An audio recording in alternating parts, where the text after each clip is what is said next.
party, but we lost the parliamentary elections. And so the NDC is also saying it vice versa. They won the parliamentary but lost the presidential. It meant that both parties were going to have a very good go at it.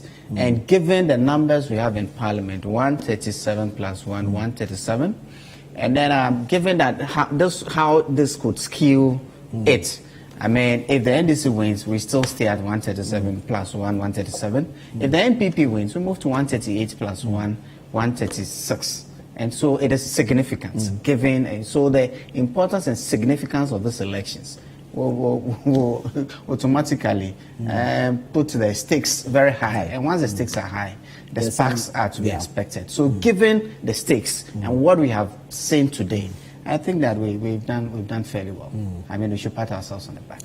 The party has really marshaled its men into the constituency. Because the stakes are high. The stakes are really high. And given that we have about a year and a half to general elections. For the party in power, that's more or less a referendum on the performance of the party. You could say anything, you could, I mean, judge the party by any measure that you think, but these are the elections. How Ghanaians think, and this is a microcosm of Ghana, and especially a constituency like Assin North, where we have all sort of tribes represented there, and so it's a gauge into 2024. I mean, no matter how you look at it, and so the stakes are very high. So everybody's going to be there. I mean, the president has been there, the vice has been there, the chief of staff has been there. On the other side, the leader of the biggest opposition party has been there. All the party bigwigs are there.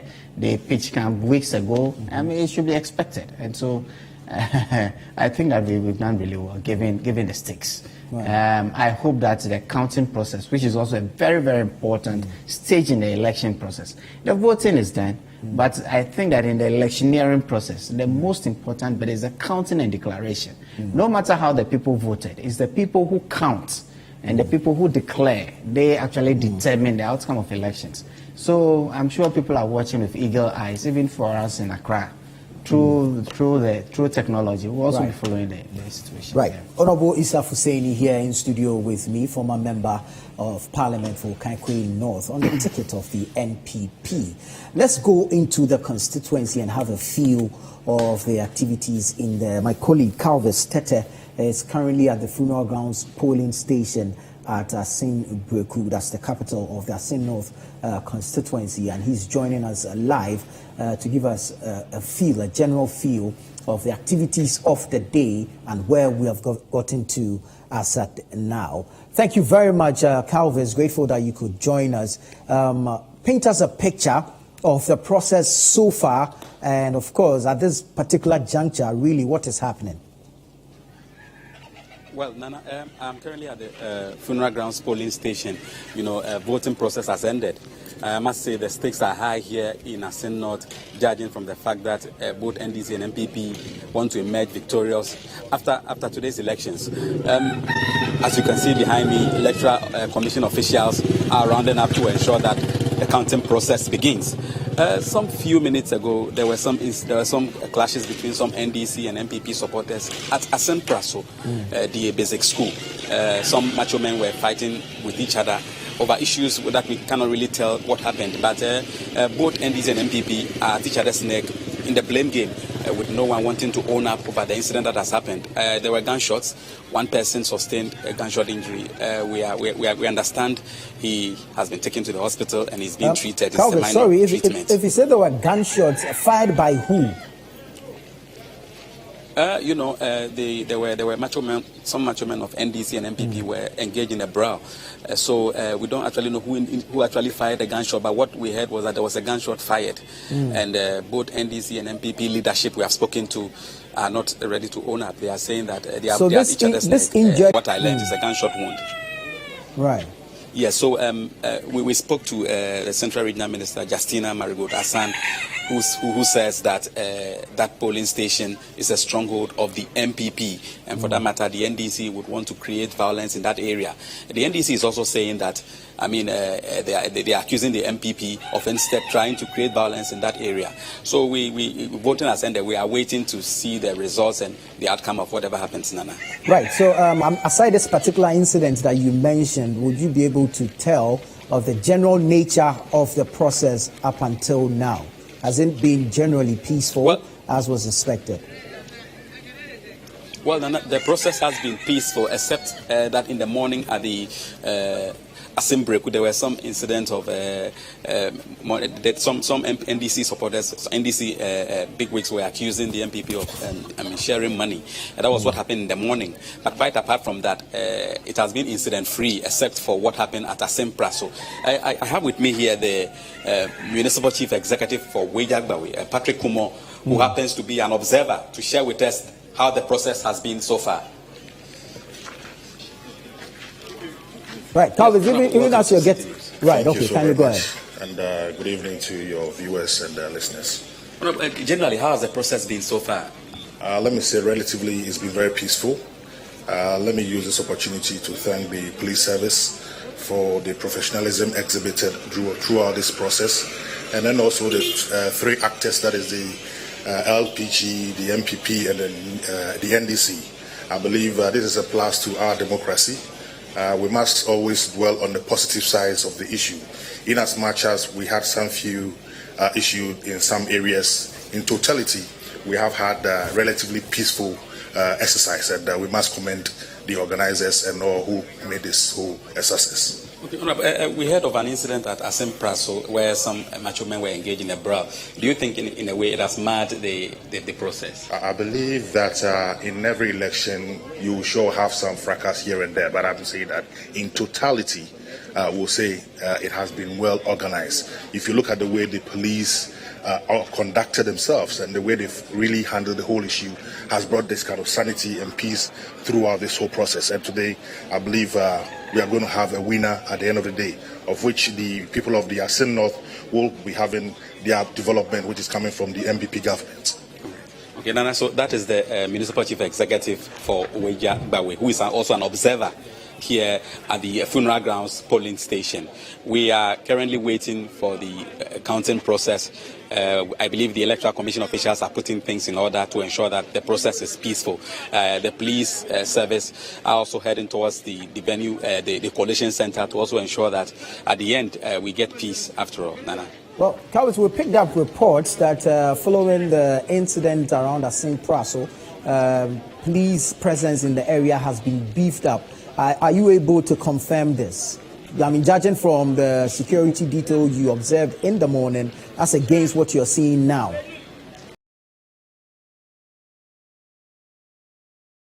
What happened was that since morning there have been a lot of police officers here, the same at Assin Praso, but this incident that happened, I think happened on the blind side of the police before they realized, I mean, it has happened. So they quickly rushed in and then ensure that nothing happens again.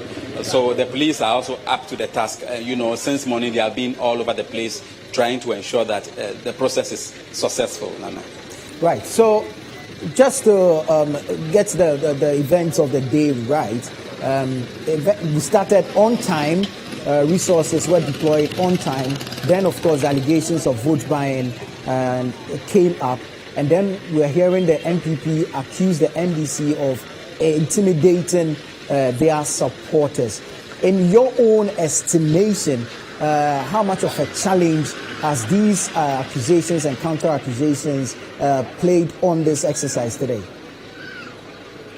Well, Nana, if you ask me, I would say those accusations has not played a key role in, has not had so much impact in the election process. The process has been successful, except that the NDC people were saying that money exchanged hands and that they believe that it will also affect the outcome of the elections. But the NDC, despite that, is also hoping to emerge victorious, Nana. The candidates involved, the MPP, NDC, and of course the LPG, did you have the opportunity to see any of these three players or actors in this particular election? And if you were able to engage them, what was their sentiments, their mood like? Well, Nana, I was able to speak to James Jachikwesin of the National Democratic Congress. I mean, he expressed optimism. He was of the view that after 5 p.m. he will be declared the winner at Assin North. Charles Opoku, on the other hand, is also hoping to emerge victorious because he believes he's the grassroots person. He's the man of the moment to take Assin North to the promised land. So both parties are hoping to to emerge victorious. The Liberal Party, on the other hand, is also hoping to pull surprise in the sense that they believe the NDC and MPP have not done enough to support Assin North. All right, Calvis, thank you very much. I trust that you'll be visiting other polling stations and bring us the results as they trickle in. Most grateful for your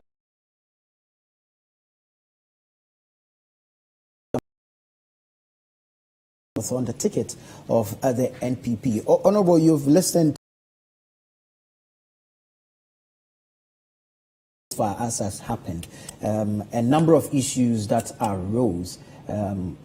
Allegations of vote buying in there. Then there's a counter of allegation of a party trying to intimidate supporters of the other. That, of course, coming from the camp of the NPP, accusing the NDC of intimidating their supporters.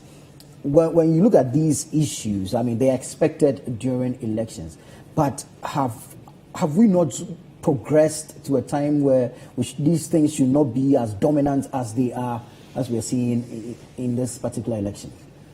Nana, you see, the way we have done our by-elections, or the way our constitutional provisions, our electoral process, particularly with by-elections. I mean, there's an election where within one constituency, we are talking about our 99 polling stations. We are talking about 41,000 voters. I am not too sure about the size of the constituency, but then, I mean, for the whole country, both NDC and PP being there at the same time, I mean, for weeks, the parties have pitched camp there. I mean, it should be expected. I will be surprised if we don't have any skirmishes at all. But the incident of gunshots and all of that, I think that our democracy should be progressing beyond that. I recollect that I was in Parliament when we passed the Vigilantism Act. It's one act that I'm not too sure we've done too well with the implementation of the Vigilantism Act, because if it were to be adhered to the letter, I'm sure that this incidents of macho men, this incidents of intimidation of other parties will not happen. I was watching another station in the morning where there were particular attempts by the NDC. Whenever the NPP person was speaking, they tried to interfere and make unnecessary noise just to dissuade or break the line of thoughts and all of that. And then later, the NPP also reorganized and came back. And so it became a back and forth thing. But I'm thinking that sometimes too, when the political parties converge in places like this, it is also a time for people to meet up and catch up on old time. Because look, we run a party where some actors within the party hardly meet physically, and so I mean we meet there, we make fun and all of that. So it's something that I'm sure that we have seen by elections in the past. We saw what happened in Talensi, we saw what happened in Etiwa. We've seen Ayawaso West, we've seen so we should be progressing from each by-election to other by-election. I know there are schools of thought who have thought that there are ways or there are best practices elsewhere in advanced democracies. When you have to do a by-election like this, there are ways to which we could avoid this whole electioneering processes, but it also comes with its own challenges, because what triggered off the by-election is Konongo in Kumewu is different from what triggered off the by-election in Assin. So we should find ways to go around some of these things. I think that for me personally, I think that it's been 30 or so years of us in this democratic dispensation. I am of the view that we have done relatively well. We should pat ourselves on the back, and we should encourage ourselves and get better at perfecting this type of governance that we have chosen as a people. And for us, I keep saying, for us to be able to enjoy the benefits of democracy, the institution whose capacity needs to be built up is Parliament. If the day we get Parliament right in this country, I'm sure that Ghanaians will enjoy the benefits of democracy much better than we have done in the past. Well, are you saying our Parliament is not doing as much as Parliament as an institution can be improved by far and large? I mean, given that the president has to select majority of his ministers from Parliament, it deprives Parliament of some very key manpower. When you have a parliamentarian who also doubles and in very key positions as ministers, their concentration most of the time will be on the executive duties to the detriment of Parliament. I am thinking that we should have a Parliament full of people who are interested in doing legislative work. Then again, when a member of Parliament is now either seen as a development agent, our roads are bad, we go to the member of Parliament. It's true. The member of Parliament has an advocacy role, has to speak on behalf of the within the constitution. It also takes a lot of his time and energy. He should concentrate on legislation. Let's put people in Parliament to concentrate on having an oversight work over the work of the executive. I think that it's the most important thing we should expect from our parliamentarians. Once the executive knows that we have a very strong, effective Parliament who acts or exercises oversight responsibility over the executive, I'm sure the executive will sit up. And once the executive sits up, we get Parliament right. And our judiciary is not done badly in the past. I'm sure that it is a time that we will enjoy the benefits of democracy. It's always going to be everybody trying to do their best in the current situation. It's interesting you brought up the role of the member of Parliament and how now we're more or less substituting his legislative duties for the role of a development agent. Now I want to look at this, the latter, the role of a development agent, the picture we've created for ourselves of our MPs and its impact on this particular by-election, the expectations of the electorates, and then how it's going to affect their voting pattern. Yeah, because a typical electorate is going to sit and say, well, in a neighboring constituency, they have had a member of Parliament who probably has been able to concentrate on their work in the last 2.5 years.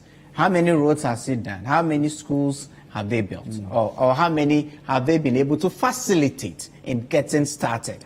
We have had an MP who, in the past 2.5 years, has spent a chunk of his time and energy going to court and following on legal proceedings. And so, where do I want to go? Do I want to vote for an NPP MP who at least has his father or mother in the kitchen? I mean, has the support of the executive. And so will be more likely able to lobby for developmental projects and programs within the constituency. Or I still stay with the man that I voted for, who I may think probably had not been treated well or something. But hey, the law is a law. For me, I am happy that Judge Kwesi, I mean, I know Parliament is obviously struggling as to where to put him. I don't think we can call him a former member of Parliament. I think Parliament itself is struggling because these are greenfields. I mean, we are just having to experience this.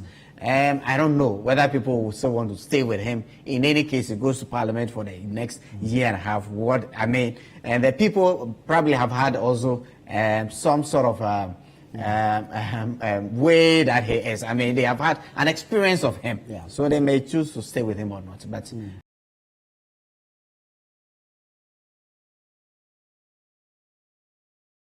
Sopoku wins this elections. But then the expectations of the electorate from their MP. Yes, the expectations will be there. Who has been in the position already may have done some work as against the newcomer. Yes, unfortunately, the newcomer, Charles Sopoku, he is not really a newcomer in the scheme of the politics of the constituency.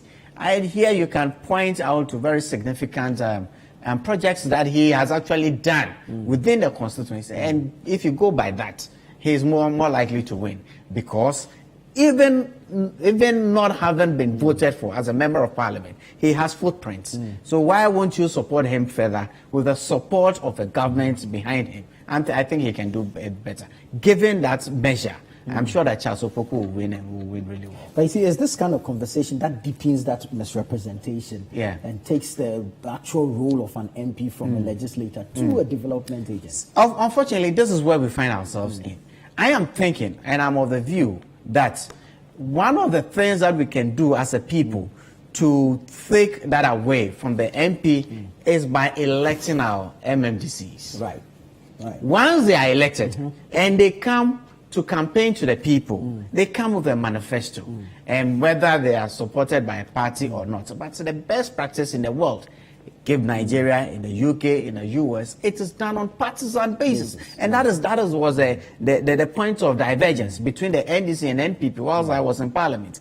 We insisted that best practice in the world, the local elections have been on partisan basis. We are lying to ourselves because I am aware that in every assembly in this country, when you go there, there is an NPP caucus, there's an NDC caucus, and we are still telling ourselves that these are still on bipartisan basis, which is not true. Any assemblyman you see in this country belongs to either NDC or an NPP. Hardly would you see somebody standing in between. So why not let us go the whole? We should stop living in self-denial. We should not deny that it is not happening. It is actually happening. Why don't us go the whole length by doing this and doing it on partisan basis? In fact, in Nigeria, it is a very good print. I mean, you see states being led by a party different from the party in power. So it is like that, and by so we even get the opportunity to groom a lot more people through the system. You see, that's a point of divergence between the NPP and NDC. But as to whether or not they should be elected, it is something that a lot more Ghanaians agree on. So when this whole bit of being a development agent is taken from the MP, and the people know that when I need roads, when I need hospitals, when I need schools, it is the person I voted for in office who has to bring development to the area that I'll have to hold responsible. It is going to leave the member of parliament to concentrate on the two very, very important roles of an oversight on the executive and playing the role of a legislator. Advocacy, you can't take it away from. I mean, once people have elected you, you should play a level of advocacy from them. It cannot be taken. So I think that is what we should leave with our MPs, and this whole development thing. If we still want to continue this way, then we should also fashion up a system where the MP will not just have to go and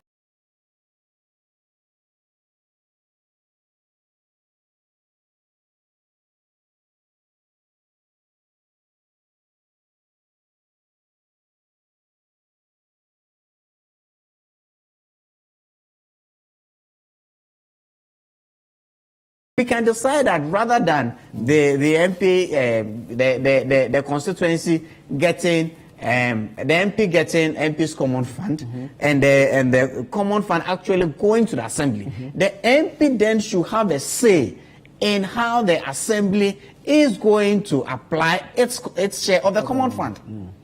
If the MP has a say, now the MP is just an ex-officio member of the assembly. The assembly can operate fully without ever even inviting the MP, and the MP has no say.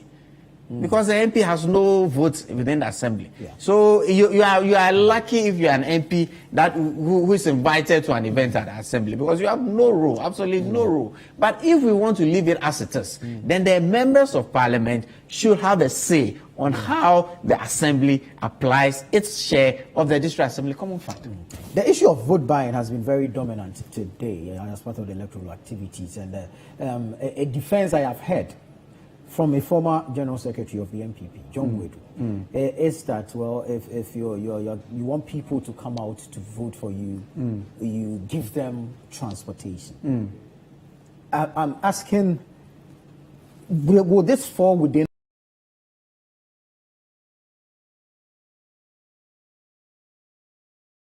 NCC has a role to play in this whole vote buying thing. If people really understand their civic responsibility as a Ghanaian of age who has registered, you have a role to play. If you think that you can hold me, the office holder, responsible, accountable to you, your role is to make sure that you come out to vote. And I don't think that you will need an inducement. That, having said that, 2 days ago at the J.S. Blair Memorial Lectures, Professor Michael Quay brought up this matter of moneycracy in our politics. And that's one thing that we should address, because election in, election out, it's becoming more expensive. And once it becomes more expensive, more capable hands are actually pushed out of the body politic of this country. And it's something that we should watch it as a people. Elections are becoming very, very expensive. My first public elections or elections that I ran was in 2012. If I see how the cost in 2012, in 2016, in 2020,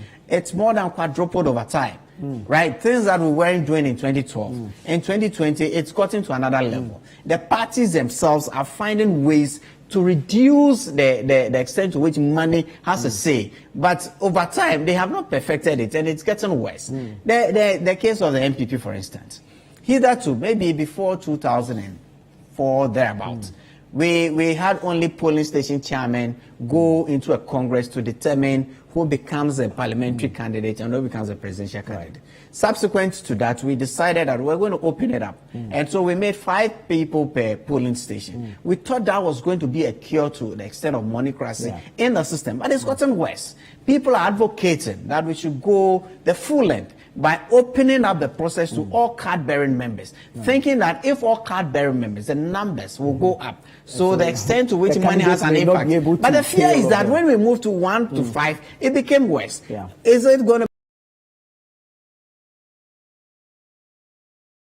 I don't know how. But if you look at the experience of the NDC, run up to 2016, they opened up the elections by the electoral colleges within the constituencies. And it is one of the issues I hear, because they never published their constituency report, but it's one of the issues that actually led to the abysmal performance of the NDC in 2018.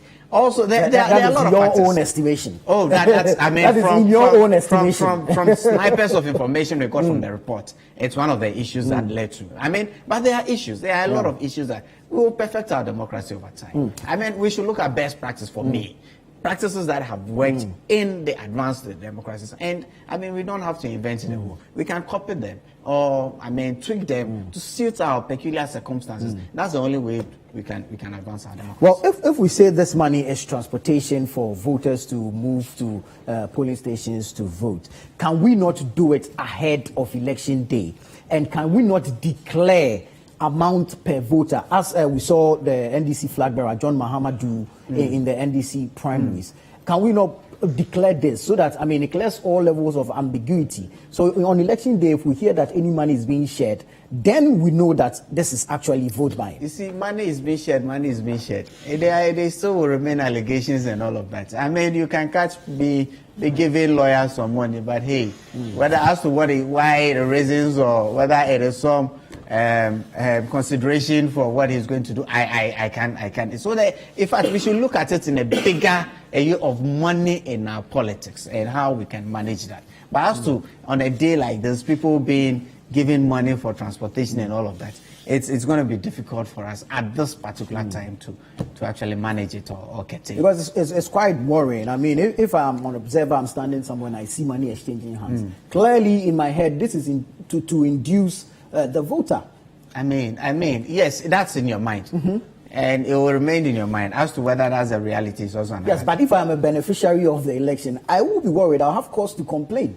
I mean, are you saying that I do not have the money? Are you saying? You see, then again, in Assin North now, I don't think any of the 2 leading parties have the right to accuse the other of enticing the voters with money, because both sides are guilty of it. Oh, there are videos that are about. I mean, come on. Even if Kumewe happened, we are being real. I mean, let's be real. Let's be real. The NDC were there, they shared their stuff. The MPP is there, they shared their stuff. So I want to look at it in the bigger picture. How do we get this out of our body politic? That's the way we should be looking at it. But if we start accusing each other, I mean, it's the norm. It is the norm. It's happening at Assin North. I have videos of people who have gone, whatever they got, they have gotten. It's something that we need to move away from. That's a reality. But we can't say the NDC is accusing the NPP of doing it, as if the NDC never did it or they are not doing it. They are at it at the same time. Let's talk about it in the generality of it. Let's see how we can take that one out, rather than us lying to ourselves once again. Right. Let's give you an idea of how it played out in Assin North. We have some accusation and, of course, denial by some political figures in Assin North. We heard from Omari Wadie, former first vice chair of the MPP, and then, of course, there's Abeka. He's a youth organizer of the NDC. Let's take a look at this. There's an ongoing money sharing by the New Patriotic Party. Has been written body lights. We've been here for so long as far as by-election is concerned. Yes, in the run-up to their campaign, they were sharing money. And we sent them caution that we don't want to see that during the election. And they never heard, I mean, they didn't take it into consideration. As we speak, they are still sharing. One voter take 200 Ghana. It depends. One voter take 100 Ghana. And it's quite unfortunate. Why is our democracy turning like this? Something that can be your civil rights, it now tends to bargaining. And so we are using this opportunity to tell our brethren and sisters in the New Patriotic Party to desist from that. Since it's contrary to the rule of the game. How do you bump into the election ground to share money? It's not here and there. And these are the things that NDC is talking about. And these are the things that we challenge you, the media people, to be hyping it. You need to speak without fear or favor. Because we are in this game with you people. And so when you, the media guys, are very quiet, the innocent Ghanaian guys out there, what would they think? And so I think it is the right time for you people to hammer on it. It is true. I can tell you the fact that MPP are sharing money. They are buying votes. Okay, sir, what is your evidence? But it is clear. When they are buying votes, you expect them to show you money here? We've been in the game for so long. They are buying votes. They are here with the blowover and all those things. In their campaign, the blowover was following them. When they go to share, they just drop in 30,000, 25,000. That's what they did in the campaign. And so we have no surprise that they are still buying the votes here. But you people have to talk about it. You don't need to ask me evidence. I am telling you that MPP are buying votes. And so don't ask me the evidence. Because they don't come in, we know the process. They are buying votes. Yes, of course. So as you heard it, it's like that. Have you seen money being shared? Somebody may just they make allegations, unsubstantiated allegations, and the people believe. They go around. Did you ask them how much we are sharing? If they have seen us sharing money, how much did they say? They never said it. So how can you say people are sharing money without any evidence? Well, you mentioned earlier that, I mean, they were sharing 100 cities and 200 cities. So who is taking the 100 and who is taking the 200? The women take 100 or what? Can we afford that? Over 40,000 voters here. Give everybody 100 or 200. Then let's let their people go and take as evidence and show you if we are truly sharing money. They have NDC people here. They should go there and take the money. Wherever they are, they should come to me or who to me is there. I find out whether he is sharing money. Out of benevolence, if I meet you and say, oh, Coco, I give you money for Coco, which we do as politicians, you can't. Somebody comes to you, oh, chairman, can you look at you and say because of voting, because of election, because people are making allegations, I won't give you. As for that one, I'll give. I will, if I have. But you cannot use that as sharing money or inducing people to go and vote. Okay, sir. So how much would you typically give for Coco? I just gave somebody 5 cities. Coco there, 5 cities. Here. But the allegations they are making is that they are sharing 100 cities and then 200 cities. That's not true. That is what I'm telling you. It is not true. They're just if we are sharing money, they should have evidence.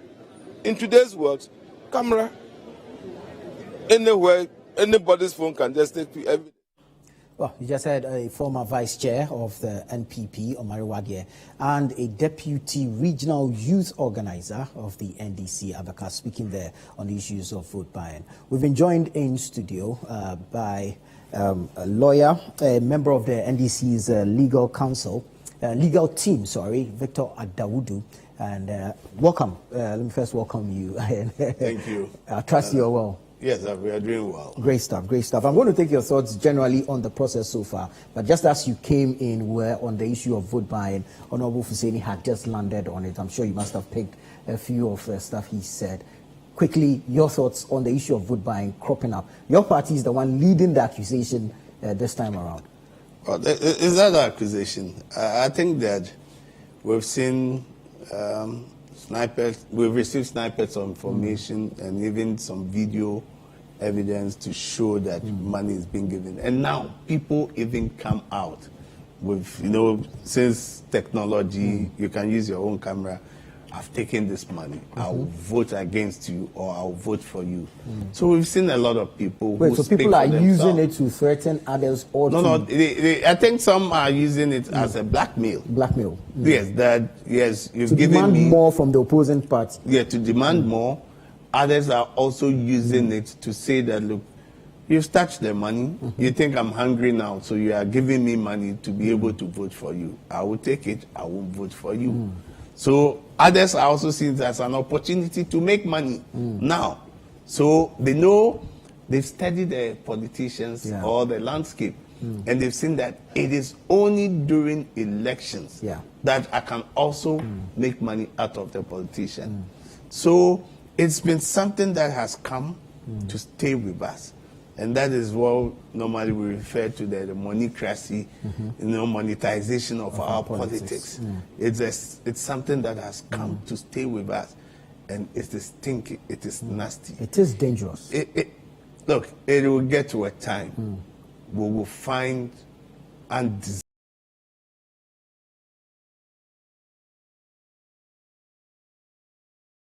lead in our democracy. Because now it is not about where the money is coming from. It is not about what a person can do or the leadership he will provide. It is about that is the amount that is being given, and I would go for it.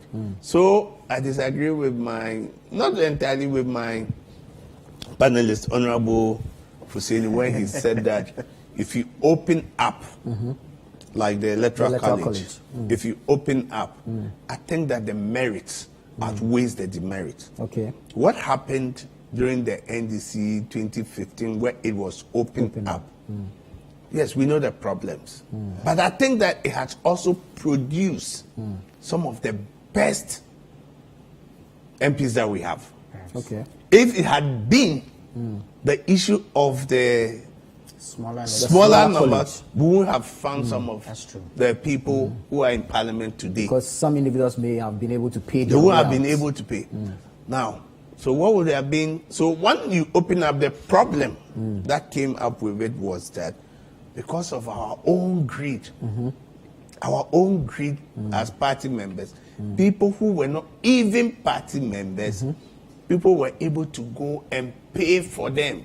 Okay. Maybe their dues and say they are party members. So they pay a number of years, although I know that he belongs to the opposition party or he belongs to the smaller parties, I'm able to recruit them to come in and pay for them that they are members because it's a simple majority. That they were going to vote for me. Right. The demerit is that you rely on the numbers that you see and say, oh, we have this number of people. At the end of the day, you realize that no, they were not for you. So that's the demerit. But the merit is also that when it happens that way, now you are looking at the community. It's not individuals. Individuals will have beef with you because now the money does not go to them personally. Now it is what will you do for the community. So now the community expectation is what supersedes. Yeah. So because it's everybody who is in good standing who had paid. And I think we need to look at it. If not, the issue of money within our politics, it will get to a time it will be unbearable. And, the very good quality people we think will provide leadership, we may not find them. Because it is getting, it's getting murkier. Yeah, that's very troubling. But you see, sometimes I get confused because when we engage the likes of you on platforms like this, we all agree and condemn it.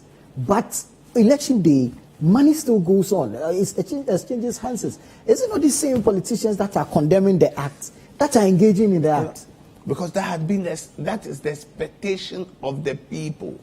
You can give them all the messages, they can see all the qualities in you. But when you don't meet that expectation, you are out of the game. So why don't you give up your run for the the position? Let them vote for the wrong person and bear the brunt. You see the way it is. I always tell people, I was telling my people, around the election, and I was telling them that now politics has become like the way we share national cake. Now, when we are sharing the national cake, we want to see who is the leader of the community. When you go to the community now, we may have a brilliant chief, a brilliant prominent citizens coming from that community. But if we don't see the assemblyman, nothing will go on. You can go even to the assembly and ask for the share for your community. Nobody's going to blink an eye and look at you. Now, if it comes to the constituency, it is the MP who is seen as the leader of that constituency. So once you may have prominent citizens and people coming from that constituency who says that we can speak for the community, we can go for what it is due, you may not get that. They want to see the MP. That will so that's how the politics has evolved. So once you sit down and so let's the wrong person go and we bear the brand, yes, you may bear it, but at what point? You may say you don't care, but it affects you. There are things that will happen within the community. You feel that this should not be how it should be going. And it is worrying that until we all sit down as a nation, not in political parties, as a nation, and say that, look, enough is enough. How do we go? Let's brainstorm and see how we can go about it. And for me, what I can see inside is that it gets to a point where we can engage in the universal adult suffrage. People who are in good standing, and if we will be truthful to ourselves, we may be able to attract people who will be able to shape the vision of this nation, that our democracy will have the dividends we are looking for. Right. Thank you. Honorable, so the polls officially have come to an end. Counting, collation currently underway. We're waiting for a declaration. Is the MPP winning? From the polls before as of yesterday, what we have seen, and from what transpired on the ground, I'm very, very confident that we are annexing that seat. And I think that we will win, and we'll win convincingly. And it's going to change a lot of things within Parliament, and that is to be expected. I tell you that 2020. And on January 7th, 2020, Ghanaians were very upbeat because they thought that the situation in Parliament was going to actually change how things are being done. And I don't think that it's changed significantly. We've seen fights every now and again on some of the bills that go to Parliament and all of that. But I don't think that expectations of Ghanaians having elected, having had in place 137 plus 1 and 137, I don't think the expectations have been met. And it's a lesson to us. Sometimes I am of the view that, look, you don't give an executive to someone, one party, and give the... Can you imagine if this thing had flipped? Such that one party controls Parliament and the other party controls the executive. Very little will be achieved. We are evolving as a democracy, but I don't think we are there yet. We will need to perfect a lot of the things. Parliament itself has to be very independent before we can enjoy the fruits of that sort of electoral thing. So it's very easy for you to go and tell the people that, look, this guy has a mother in the kitchen. And so, no how, like at dinner time, you get a share of the dinner. But a person who has a wife, the mother's step or the stepmother in the kitchen, that one, it's harder. Right? It's not like it won't happen. It will happen, but it's harder. So it's something that we should learn from the evolving democracy. Because as I speak now, accusations are coming that the NPP are paying or doling out money. People have sent me videos of somebody I can mention, Honorable Samson. It's been on the media saying last night he was boy Sikatu. You know what Sikatu is? we have not seen that video, so we cannot speak to it. The allegations, maybe. I have a video on my phone. Somebody just sent it to me. It was boy Sikatu. I mean, it's coming from both parties, but we have to look at the bigger picture, how to get that out. Well, is the NDC winning? Just a question. He's the man who's been, who has been on the seat since 2020 until the recent order by the Supreme Court. Is he taking it back? Very sure. I'm very confident. You know, and what gives you this confidence? It's a simple reason. I think that the people honestly feel that he's a victim of injustice. Okay. They feel that this is a man who means very well for them. But the system has not treated him well from day one. So, yes, in as much as it had always been, until it was carved out, it had been an NPP seat dominated. Now the people feel peeved. And especially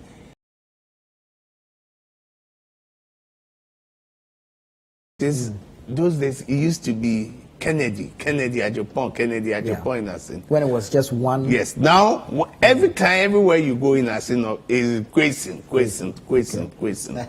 Right. It is all about question. Is this a conclusion we are drawing from Accra, or this is sentiments we are picking? Oh no, from the sentiments we are picking from the ground. Two, they also feel that if it was not because of Jesse Quaitson, and he's been asked that his name should be expunged from Parliament, were we going to get all this kind of development? The AstroTurf, the roads, were we going to get all this? We think that for what has happened to him, and we've gotten this development, we think that this is a man we should maintain. Well, these now, developments may have been the plans of governments, perhaps.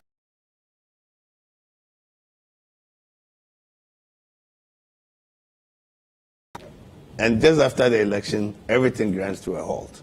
You see, that's why I'm saying that the people now are seeing through what the politicians are doing. So they are also getting their own strength.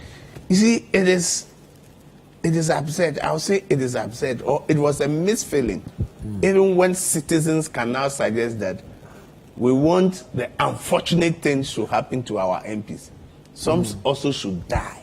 So we can that we can have by-elections.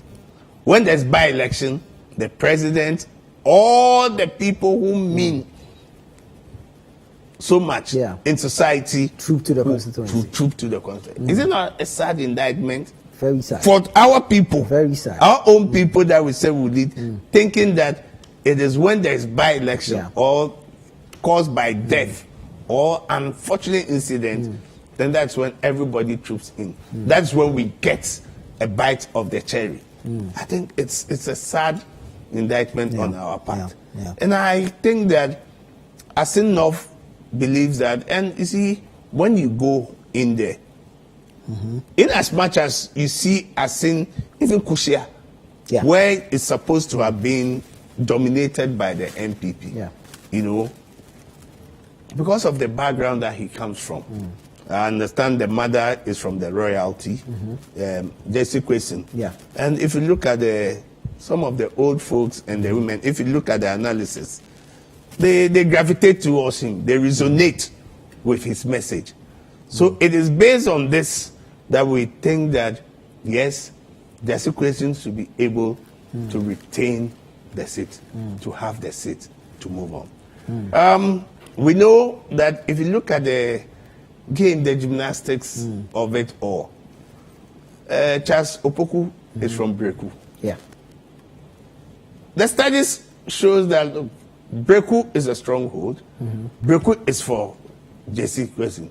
If we are able to bring in somebody from Breku, I'm sure that's why the NPP in its all machination said no, we needed to get Charles Opoku in to this game. That changed the dynamics a little bit because he's been a grassroots guy. And the young men who follow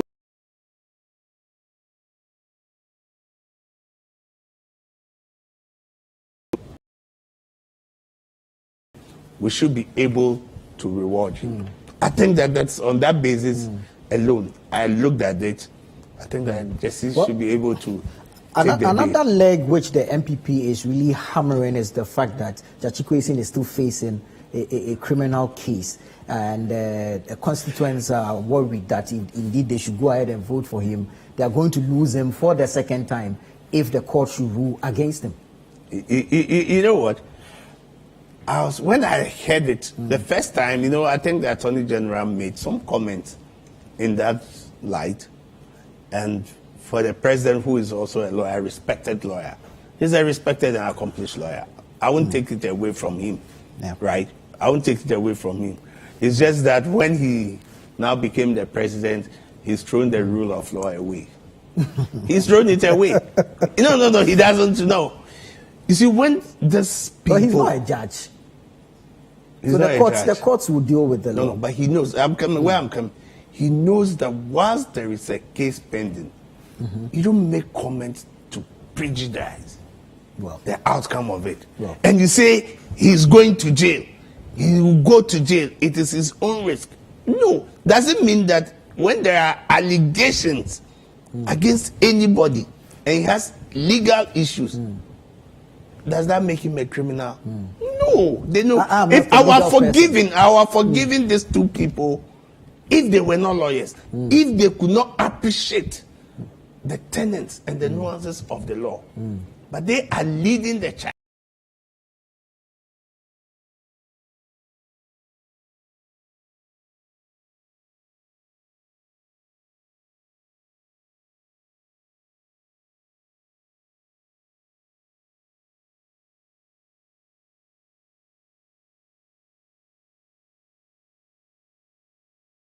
What is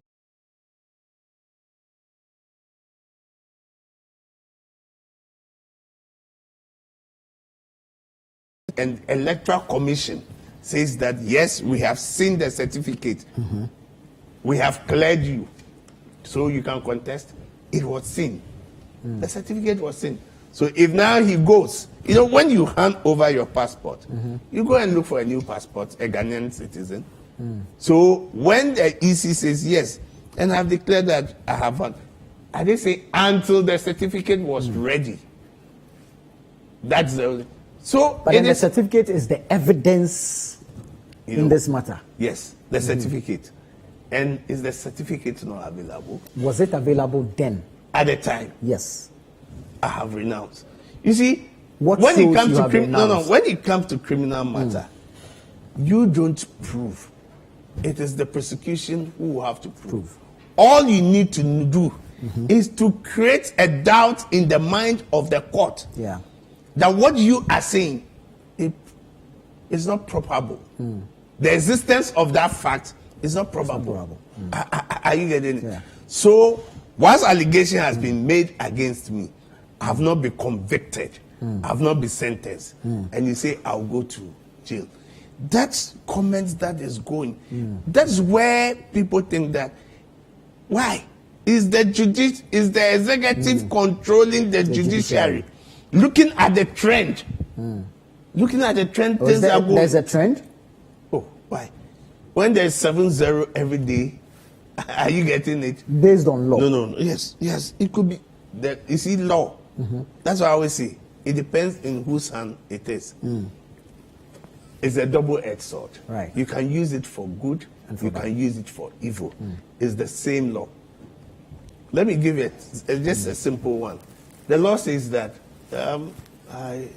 advisedly, that they should forgive me if they're listenership. The law says that if I see somebody maybe having an affair with my wife, right?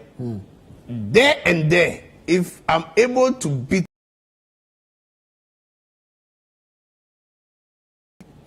so if I have a good lawyer, he will say provocation.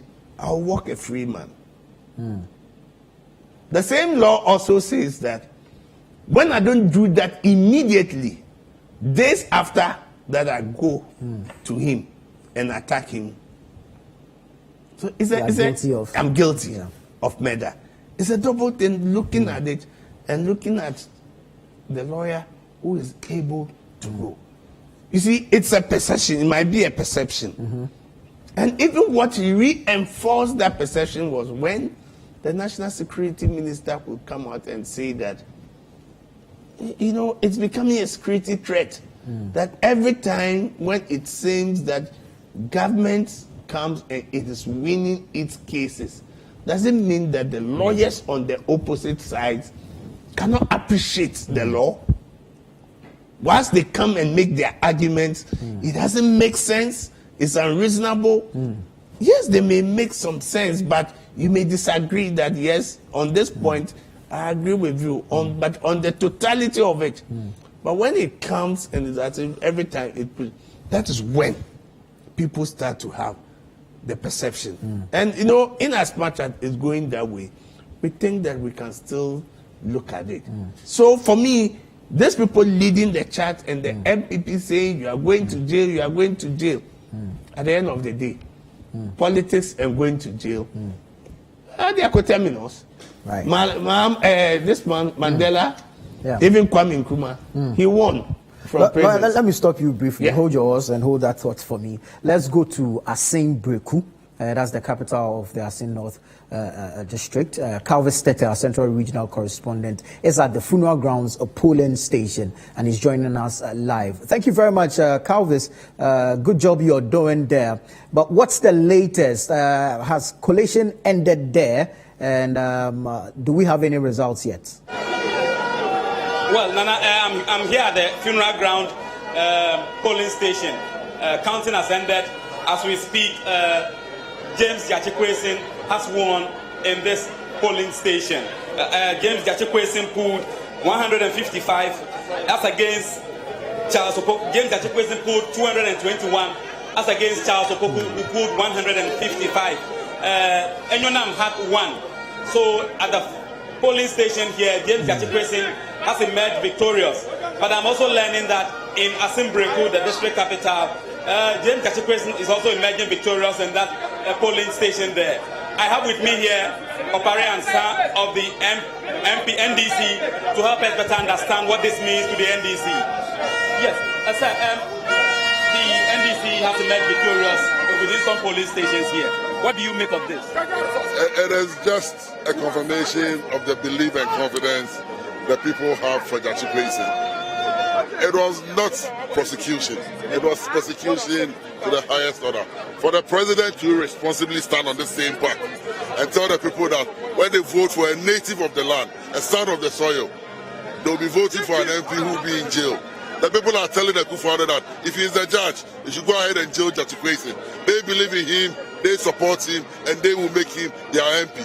Now that Jachikwesin is in the lead, we are confident that by 6:30 p.m., the Electoral Commission will call the results and name him as the next member of parliament for the good people of Assin North. Kufuor should go ahead and jail him. There will be another by-elections, and then this will win again. Do you think this will be replicated in other polling stations? It is. I'm sure the results that are coming, I'm sure you may have picked some, but the results that are coming are very, very welcoming. And it is exciting to see how the people have shown their support for Jachikwesin. Money did not win this election. The MPP was paying 300 cedis, 200 cedis. They've done everything they can do, but the people have remained resolute and firm and have shown their confidence and trust for Jachikwesin. Thank you so much. Yes, Nana, so that is Pablo of the NDC, who says that money did not play a key role in even convincing the people to vote for the MPP. He says he is hopeful that this will be replicated in other polling stations where we are yet to receive the results, Nana. So I trust that you'll be moving to other polling stations and giving us the results as they come in. Thank you very much, Calvis, our central regional correspondent there, bringing us results from the funeral grounds polling station at Assin Breku in the Assin North constituency.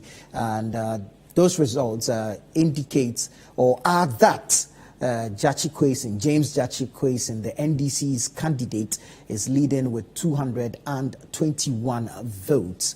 As we have it, the results from the funeral grounds polling station in Assin Breku. We listened to Opare Azad there. He more or less took the wind out of your sail. Basically, what you've been saying so far. For me, I think that I would still say it's too early.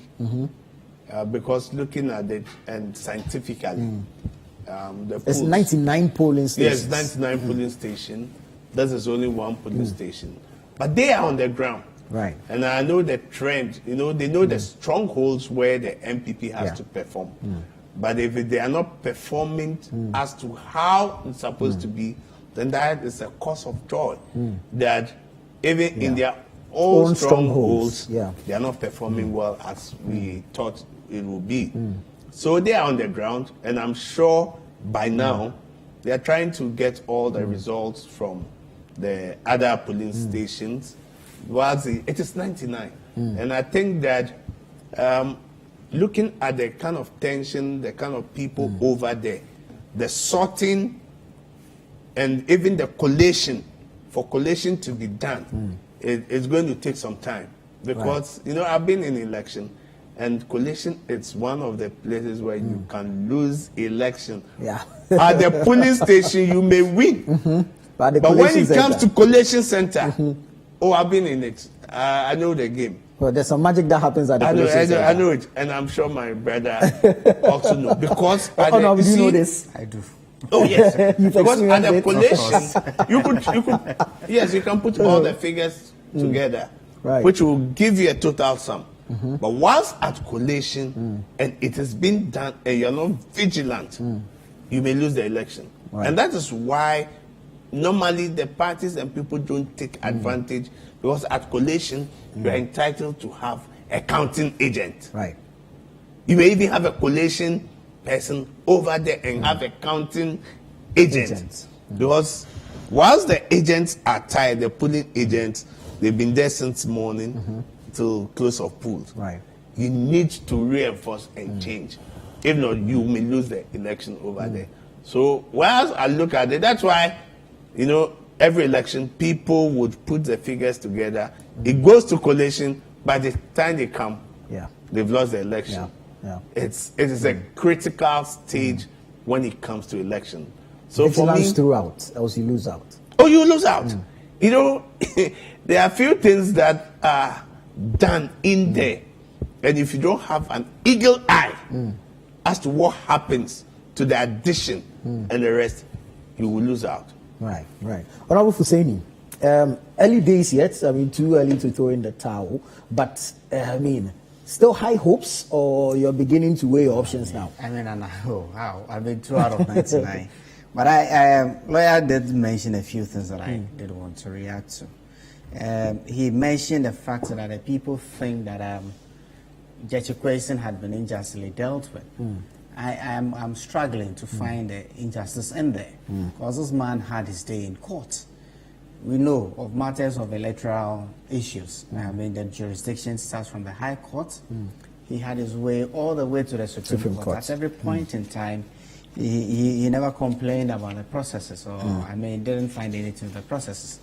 And so with the criminal proceedings having started, I don't think that anybody should expect anything. But you see, one thing I struggle with the NDC is that when they mention issues like the 7-0, I get lost, because when something is very obvious and the Supreme Court is Citi and they think that this is the way it should go, they're entitled to bring out however they feel about some of this of the rulings. Yeah.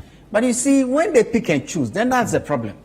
We were in this country not too long ago when the same court did say that the directive given to Mr. Dumolevo to proceed on leave was not unconstitutional. Was unconstitutional. The same people were praising the same courts that they criticized for going 7-0 for a particular case. For a particular, yes. So they pick and choose and they criticize the courts as and when. I am thinking that, look, for this democratic dispensation, one of the institutions that should be sacrosanct, that we should all support, is the Supreme Court, because when the parties are at loggerheads, it's only the Supreme Court that can interpret the law that will bring peace. And so when you pick and choose and you attack the judicial system when it suits you and you praise them when it suits you, it is a recipe for disaster, and we should move away from it.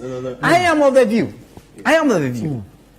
when the court rules, I am of the view that we should take the rulings, understand them, because look, when a Supreme Court, I'm not a lawyer, but my understanding is that when they rule, it becomes synonymous to law until another ruling contrary to the existing ruling comes up by the same court. So in certain cases, they might even go back to on their own rulings and find things that they fell short, and they may change their stance on some of the But the affected parties are allowed to study the ruling and punch holes. Of course, they are.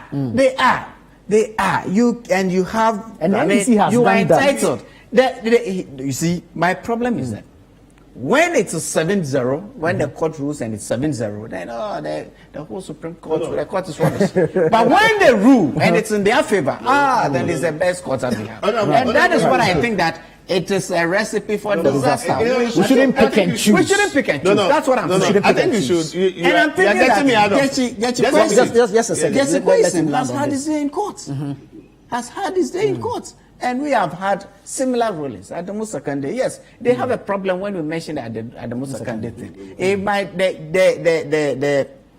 the incidents might not be exactly same, but the basis on which the court ruled that Jesse Kwesi should be expunged from Parliament, and even that word Parliament as an institution is a bit struggling. Whether or not his ever existence within the institution should be expunged. Parliament is asking for clarity from the Supreme Court. It's going to say clarity. Let me come to. You see, I trust my words carefully. I always said the perception. You see, we always have two courts. Sure.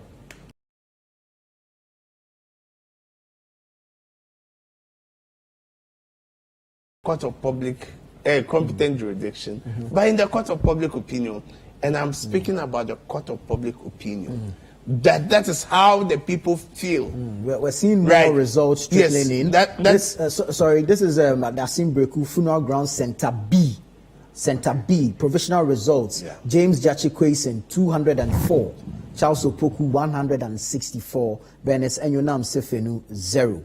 These are provisional results from the Funeral Grounds Polling Center B. Now, for Center A, Funeral Grounds Center A, provisional results, Charles Opoku 155, Bernice Enyonam Sefenu 1, James Judicial 221, 221. So Center A and Center B of the Funeral Grounds Polling Station at Assin Breku, James Judicial is in a comfortable lead there. No. You guys are running away from the word, the term. Are we running away from the term? Those lexicon we are in the lead. We are in the lead. But not so comfortable. No. That's why I've said that it's too early. Yeah. But I can say that at least in Assin Breku, the capital, I think that the kind of work that our comrades have put in there, pitch camp over there, going into the villages, people from all walks of life, going in there, the results is reflecting and showing.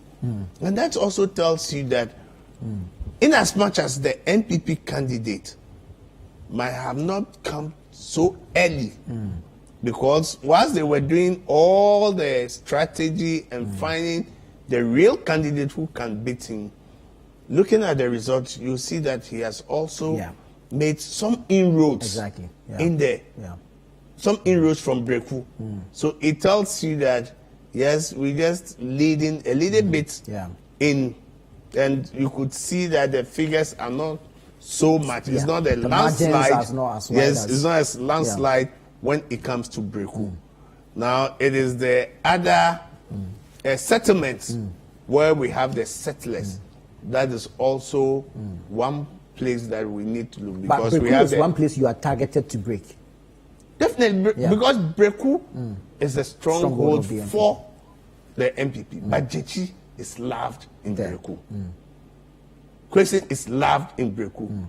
And that is where he got a lot of his votes to be able to break through. So if he's able to have grips on Breku, then there's a light at the end of the tunnel. Because the other settlements, we have all the other, I don't want to say the other tribes but other settlers who are in there. Sometimes when you say this, it becomes a little bit divisive. So those places also have their own dynamics. And we are seeing what will happen in those settlements where the results will be coming. We know we have the airways, we have the from the coast along the river, we have the Lingos, we have a lot of other people. Some Fantis there. The Fantis are all over there. So I think that for me, That is key. But you're confident of Kushia? Yes, I'm confident of Kushia. I'm very confident of Kushia. And if Kushia comes in and we are true, it tells them that I will only have to tell the Chasopoku that allow your senior brother to go in and he should bid his time. That's all I think that it's all about. Right, let's look at some of the disturbances we've witnessed with this particular by-election so far. I mean, our correspondent reported earlier that there was some scuffle or a clash around the Praso area. And apparently some macho men had engaged in a confrontation or a disagreement or a confusion or whatever it was. Unfortunately, it was a gunshot. One person has sustained a gunshot wound and has been rushed to the hospital. Have we not grown or matured enough to run a by-election without violence? I think that it's a development that we need to critically look at. And I would say that what happened today, in spite of the fact that we've had the number of security people who have gone in there today, we may have seen something like what had happened in West Ayaso, West Wuogon. Yeah. I believe that a lot of people trooped into Assin North because there was intelligence that this may happen. Right. And that's why the police also made sure that a lot of people got in. And what brings about this? It is because when the people feel that the security that is being provided by the police and others is not adequate, or they see and they turn blind eye to it. And you see, we have also come to a point that we have made it as a fertile market for this heavily built men. Exactly. That we need them and they are part of the equation when it comes to elections. So when there is election and you don't find these people, and because they know that that is the time they will need them, the demand for them is so high, they would also make sure that they get in and be able to cost some strife. Have one or two that will protect me. My opponent is going to do the same thing.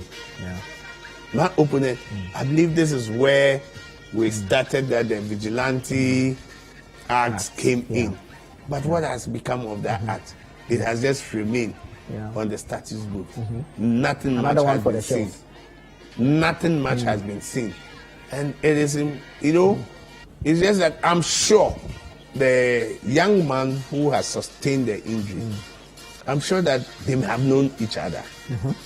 I'm sure very well they may have known each other. But when you go about the account that is being given, that they really, really wanted to shoot him, right? But they realized that he has also been able to get to his traditional homes, where he has been able to equip himself traditionally very well. So they shot the gun, nothing could happen, and that's where they used the butt of the gun in hitting him. So it tells you that where we are going, and I don't know, almost all of them know each other. Yeah. Look, it is the parties, the same parties. Some will work for the NDC today. Tomorrow they are working for the cross carpet working. When the party loses, so it's actually a business for them. Yes, when the party loses, they also come to work. I'm not saying that this. So how do are we able to get this segment of people and be able to put them to productive use? That at the end of the day, they don't see that until we get to the politicians or we provide them some kind of security, we will not survive. But when we put them to productive use, their energies to productive use, I think that it will be a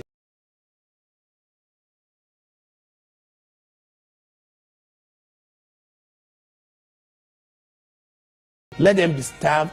When it gets to the point, then you throw some chicken feed to them. Then they jump to it and they are happy. Because they've been starved. But you see, let's empower these people I'm sure they are very useful in another field, in other things we do.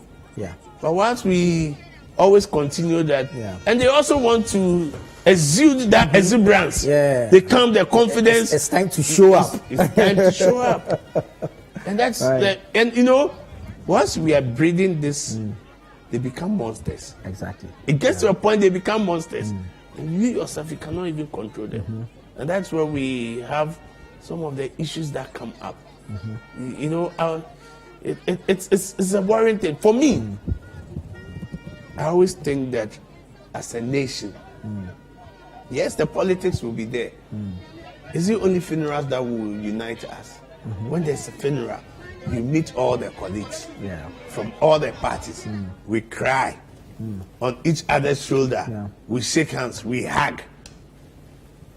But when it comes to politics, it comes to others, we go to the same church. Why can't we sit down and have a dialogue? Then we see this is where we have to go. Right.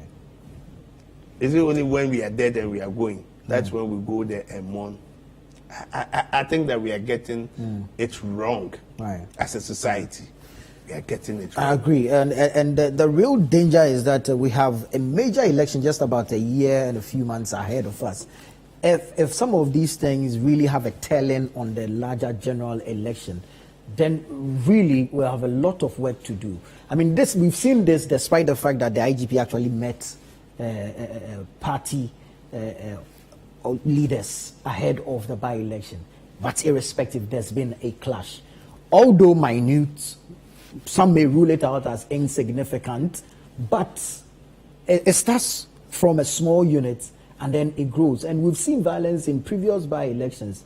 And so I am thinking that by now we should have been armed with history to ensure that going forward some of these things are no longer happening. What's the danger you foresee heading into the 2024 election? You see, I had made an earlier point that with the by-elections, then you have all the political actors converging within one constituency. And so the sparks easily will catch fire. Then again, with by-elections, it also depends on the constituency. I am sure if this were to be whole East or whole West, it would be more or less a no contest. Similarly, if it were to be Bantama or something, it would more or less be a no contest for one of the parties, right? But when the stakes are this high, you have 137 plus 137 in Parliament, where one seat could actually make it easier for the New Patriotic Party in Parliament, or could also give the NDC that presumed relevance in Parliament. Then you expect that the clashes or the sparks will catch fire. So what transpires in a by-election in this circumstance might not necessarily be what will transpire in a general election. If it will be a general election, hardly will the party chairman of the two parties meet in one constituency. Hardly will the flag bearers of the parties meet within the electioning day. But this is a case where, I mean, all people who matter on both sides have converged within that perimeter. So it should be expected. As to whether the results, the outcome, is going to be directly impacted, I mean, the history of this constituency, having been carved out of a bigger constituency in 2012, having had the history of both parties, having won the presidential and parliamentary elections in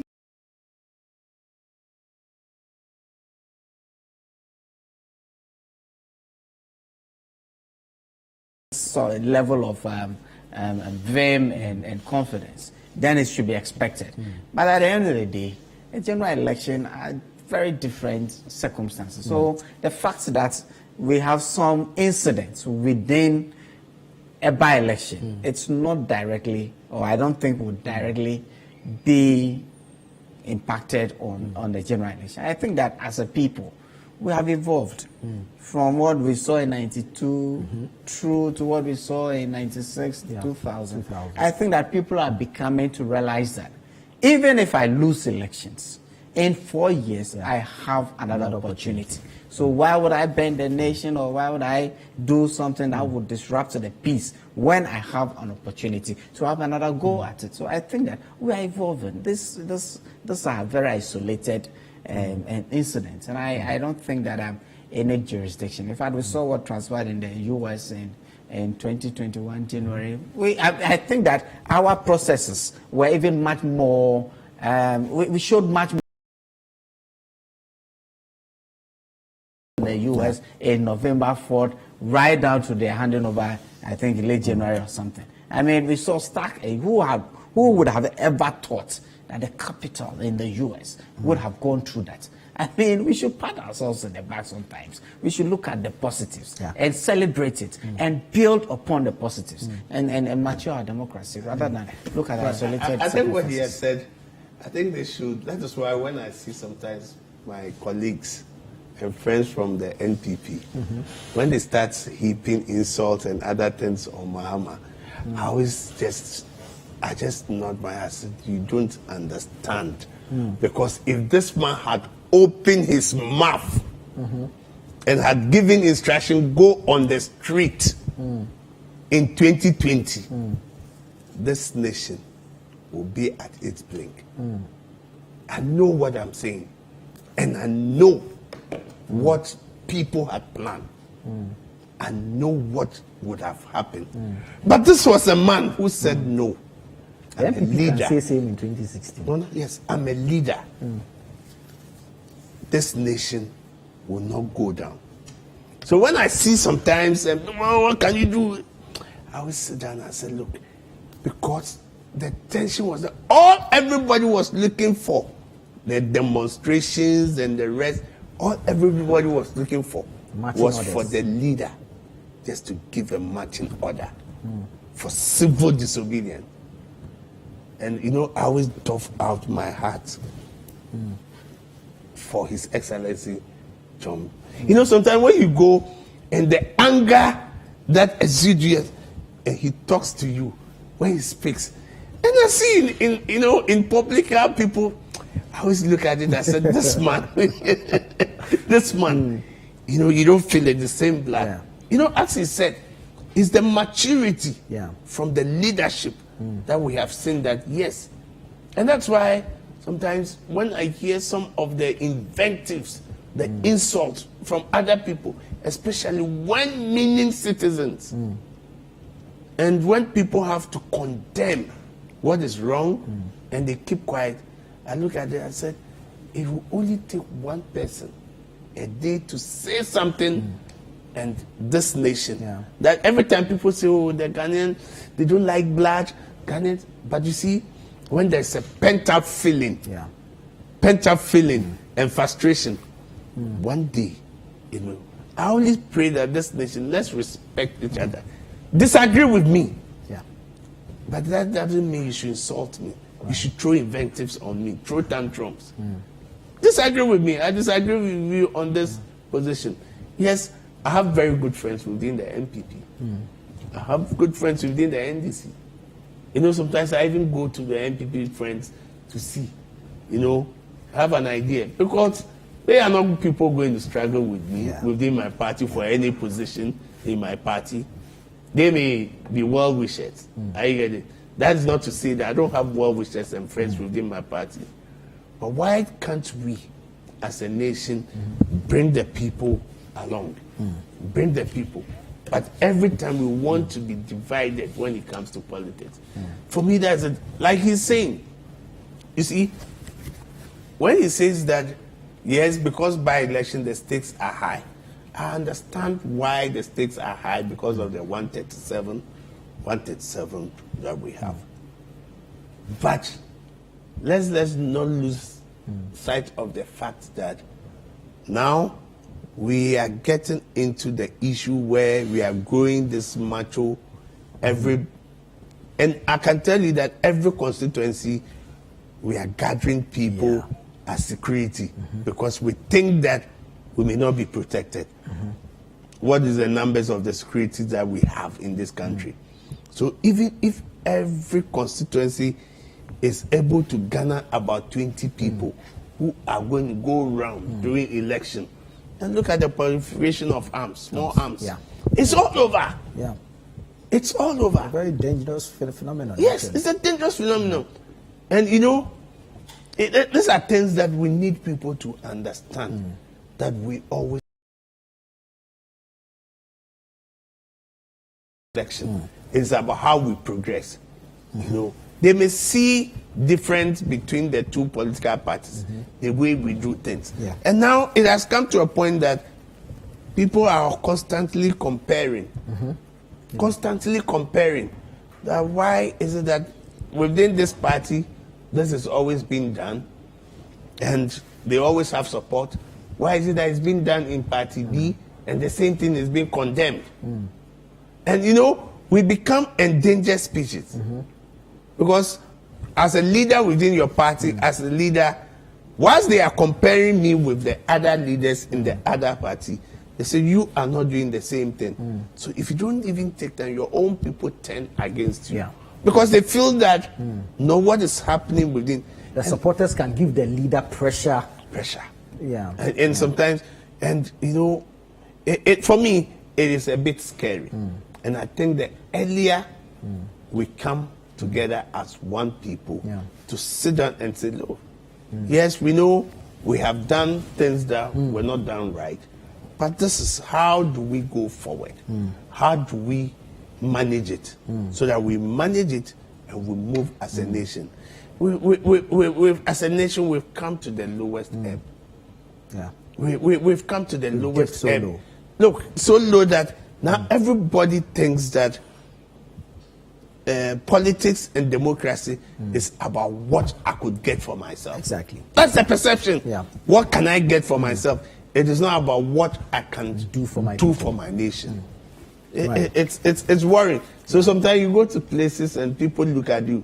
They say, "Oh, this man, you've been here for all these years. What can we? What value do we have? Even in the family, you cannot even help these people. Look at this person who is not even educated like you. Look at what they have been able to do." You see, and as a leader, it puts pressure on you. But is that the way to go into politics? Dip your hand into it, whether for good or bad reasons. There's the need to rewire the mindset and of course it's change orientation. Yeah, exactly. Why you're going in for the position. Let's take a look at how it played out in Assin North. Let's hear from an eyewitness who saw the clashes itself. Give us an account of what happened. My name is Jackson. Jackson Pra. Yeah, I'm a regional communication team member of the Ashanti region. Voting started well within the hours of 11 to 12 a.m. Then we saw a black Land Cruiser with a top speed entering the area where the voting is taking place. Then the gentleman came out of the car and started running. We didn't know, and we didn't know the identity of that gentleman. So the police were able to stop him and were asking him. Few seconds, then we saw a pickup loaded with metro guys, believed to be ours. And so not knowing that there was a scaffold that had taken place already at Presby School or the Presby Church. So following that, the guy was being chased, so he ran to the police rescue where we were. Then our guys came, and then there was that macho man scaffold between the NDC and the MPP. Shortly, we got the matter resolved. But one of the gentlemen from the MPP side pulled up a sharp object and then destroyed 2 tires of our car. We apprehended him and handed him over to the police. Just after that moment that our guys have left and then voting had then resumed, Chamawun to me also came with his guys and threatening, making loud speeches in front of the police that if we misbehave, they will also misbehave. If we do worse, they will do worse.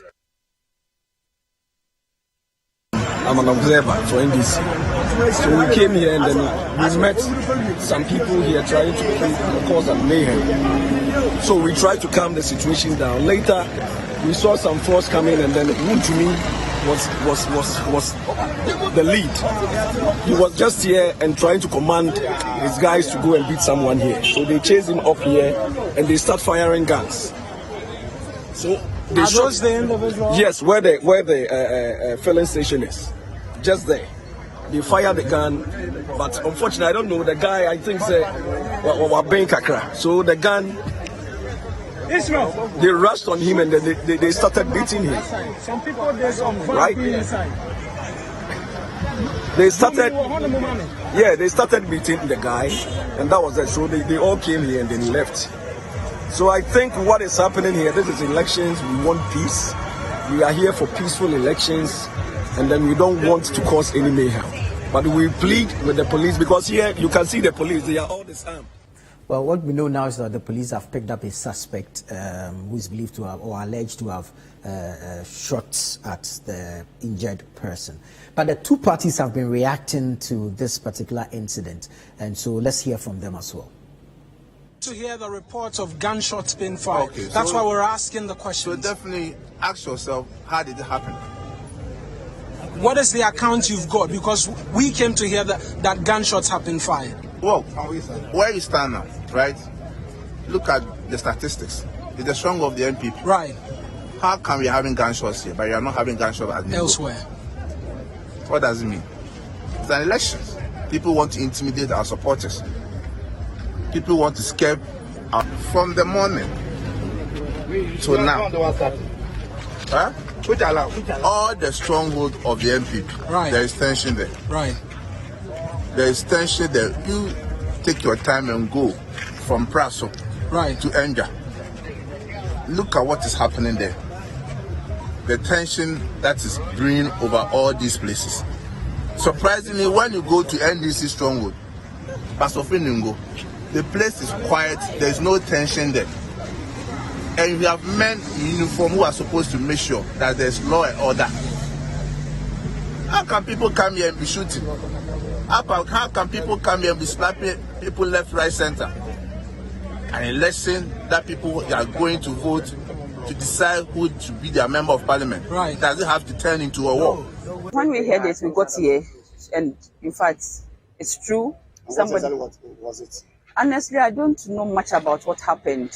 I just got to know that somebody was hurt by the NDC people. I don't know. I may not have the facts to that effect, so I cannot really speak to it. But whatever it is, this is an election, and this is not the first time we are voting in Ghana. We've been voting years. So this should not claim any life. If indeed we are Ghanaians and we are trying to exercise our franchise, we shouldn't kill anybody because we want to become an MP or whatever. So we should give people the chance to come about and then vote, and vote peacefully. We don't want any intimidation. The policemen are here. I want to also commend them. We have a number of them over here to ensure that we have peace and everything is going on smoothly. So we entreat everybody who is coming here to vote to come and vote peacefully and go home. When it's time for them to come and count, they can come and witness it. There's nothing you can do about it. So we are waiting for them. We even heard that around 4 o'clock they will come here to disrupt the whole process. The policemen are assuring me that they will be on top of their game. Nothing of that nature would happen. So we are praying that that is what will happen. Okay, thank you very much. Well, I believe that the witnesses have already told you the personalities who came into this polling station to come and incite violence. None of them was an NDC member. From what I have gathered, there was a black Land Cruiser that came to pass. It caused a bit of commotion because of the way the driver of the vehicle was operating the vehicle. It brought attention to the vehicle.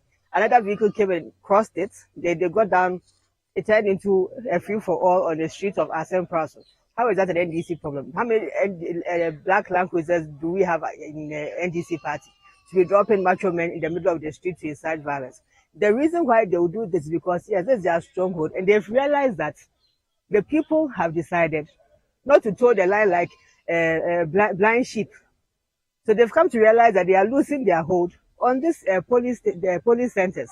And so obviously they will incite violence to make people feel threatened, insecure, and will not want to come out to vote. But I want to send a message to every single individual who votes at the Praso police centers that calm has returned. The police have brought reinforcements. There's enough security to give protection to everybody who comes to vote. There are about 150 people who come to vote in this center yet. I hope that they'll send prompters to alert them so they can come and cast their vote and choose who represent them in Parliament.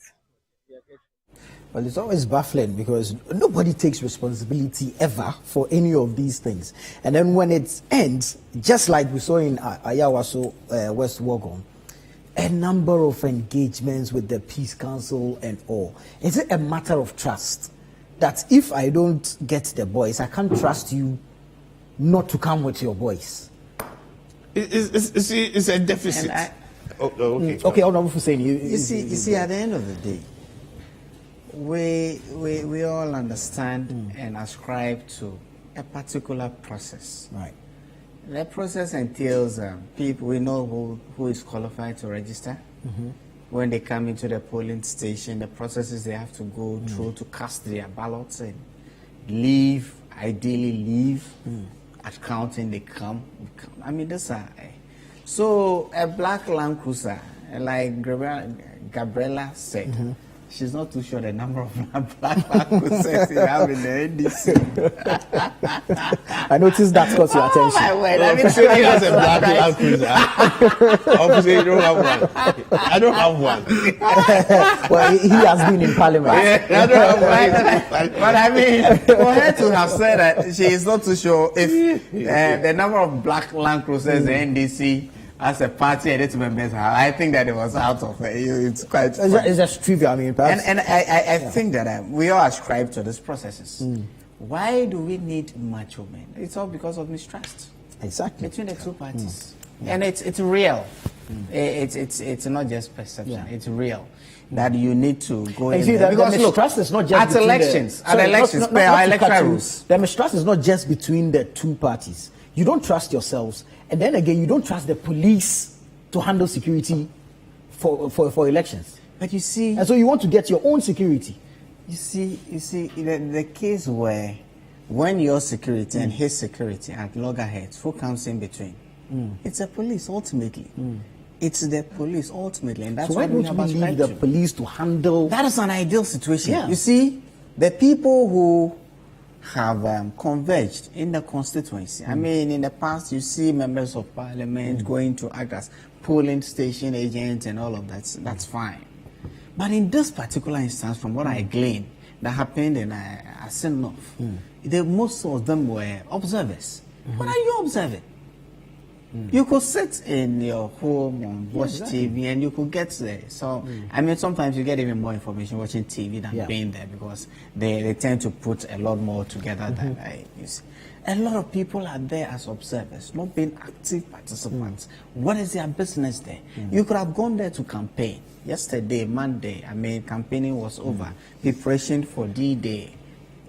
D-Day today was Monday. You could have left and all of that. But I mean, the number of observers even there, going up and down the polling station, having the election electoral officers having to attend to observers, and I think it's all just too disruptive. We should learn and distance with it. Look, in other jurisdictions, a by-election like this one will take place without anybody noticing, even in general elections. In places like the UK, general elections will take place. I mean, the electoral processes are such that you could even decide to vote online, you could decide to vote by post and all of that. So on D-Day, those who have elected to go to the polling stations are those who work in the physical. I mean, they have party agents and everything, just like us. And they go through, but you don't even notice any abnormal activity, any unnecessary movement within the place. It will end quietly. Votes are counted and declared. Why do we need this number of observers in a small constituency having a by-election? It's all because of the mistrust. We'll have to learn to trust ourselves over time. Look, lawyer did state a number of dates that could have triggered events in this country if their leader had given the order. Similarly, I can recount numerous. Let's not do that. Let's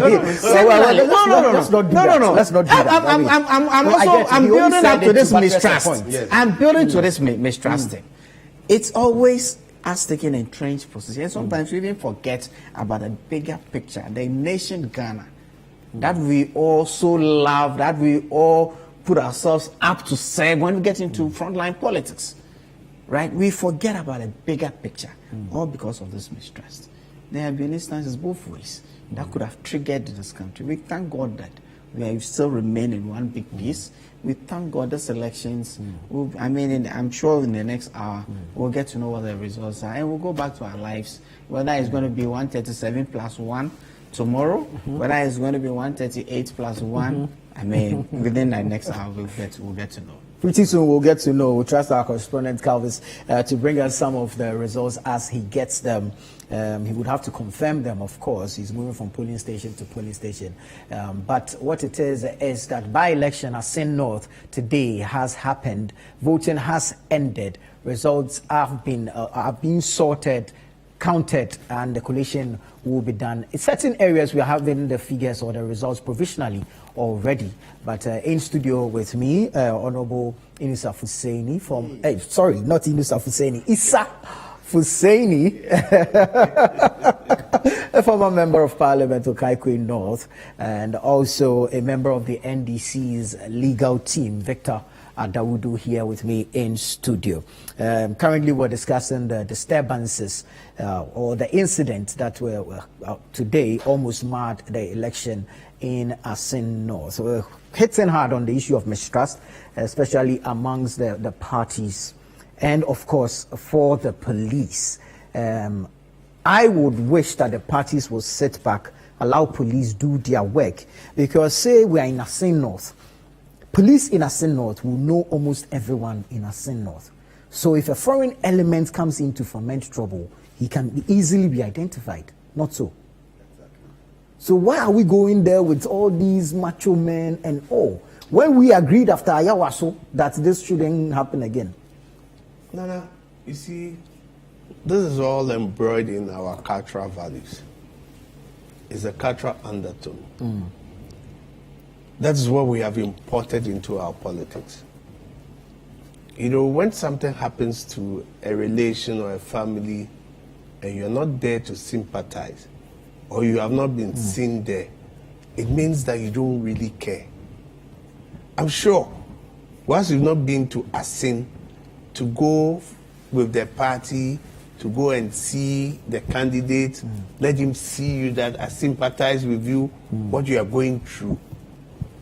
Our cultural sensibilities will say, oh, I thought this person was my friend. I thought I was relating with him very well, but I have not seen him to come here to sympathize. I have not seen him yet. So people want to go and sympathize. Two, you know, the typical Ghanaian is very hospitable when he sees strangers. So once people move from their homes and they go to Assin and they see others, and they're like, oh, strangers have come here. And while the strangers speak to you, they resonate very well. You know, people even living in the same community, but while strangers, people are coming in, they want to have a listening ear. They want to listen to them. Ghanaian hospitality. The proverbial Ghanaian hospitality. Two, people from the other tribes, when they see their colleagues, the language is so potent, the efficacy of it, that once I see him and I speak the same language. It resonates. So it is the expectation of the people that, look, there are some errors within my community.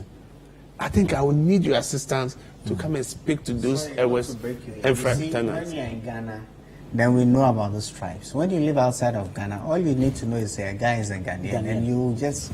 Yes, but that is how our culture and our tradition has been. So, you know, those are things that we have blended and factored into political activities. So it will take us some time to understand that, look, it is only about by-election. We do not need all this hula baloo going, fomenting troubles at a by-election. You know, and also it is a place where people believe that they go, there's a kind of reunion.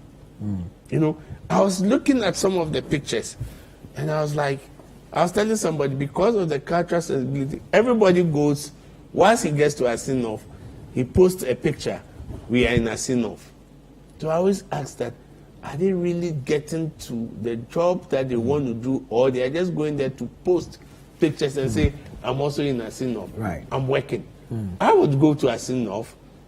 Maybe the work we are doing, I would do with my people, may not be visible.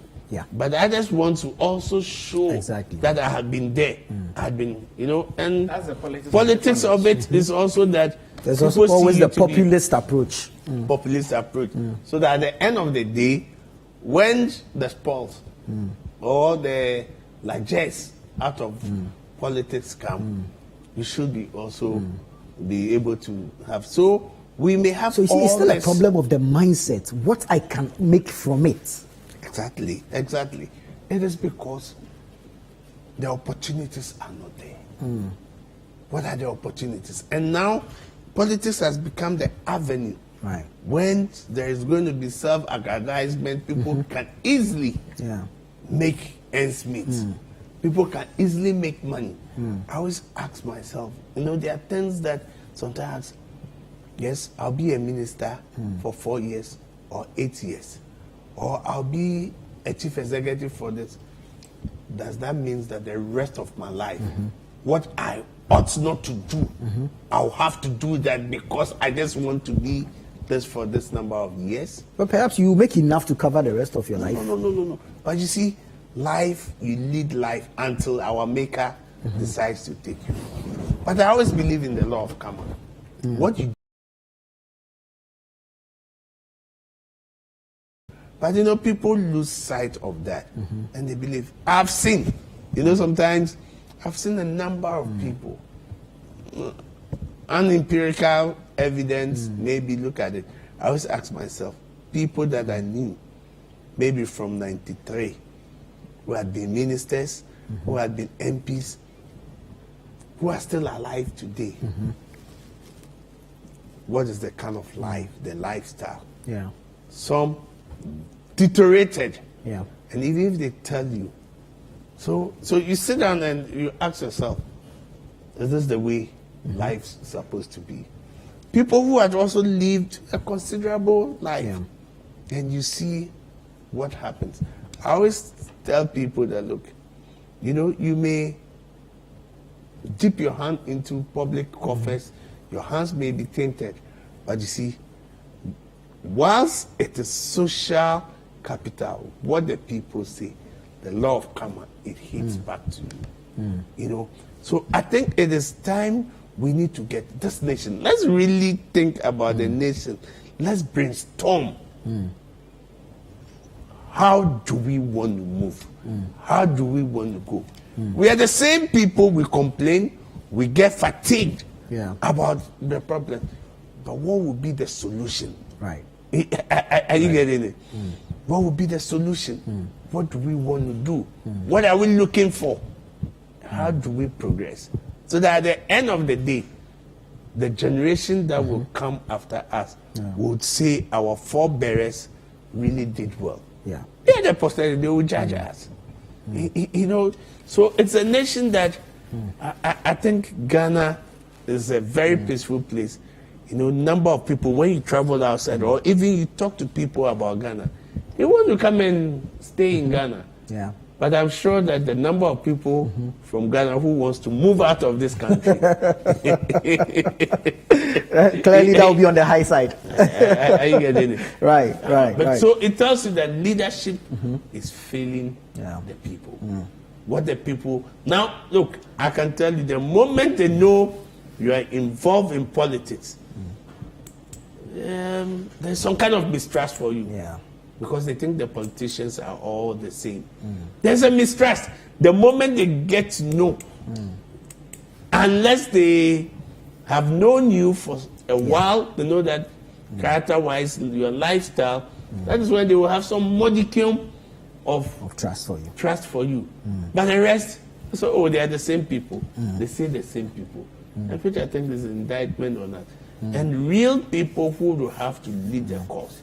I believe that we have the men, we have people in this country that we can come together and shape the way we want to be. All right. Let's look at the electoral process itself today and the conduct of the EC, the Electoral Commission. Just recently was Kumawu. We saw incidents of an already signed declaration form. We heard of delays in bringing election materials to some of the polling stations. Today, we've heard little to nothing about such challenges. And this is an EC preparing for a general election next year. So what does it say about the EC? I'm not too sure of the case of pre-signed pink sheets. I'm not too sure about that. Well, we are, because on that we reported, we saw that in Kumawu, where there was an incident in Kumawu where a presiding officer had signed. You see, I'd worked as and sometimes the officers themselves try to carve a way to make them efficient, and so he's thinking that some of the things that he should do at the close of polls, he probably wrongly do them at the beginning of polls, not necessarily having any irrespective of the intention or the intent behind it. Certainly, it is wrong. It is wrong. Thankfully, like you alluded to, I have not really had any complaints on the conduct of the EC in this particular election.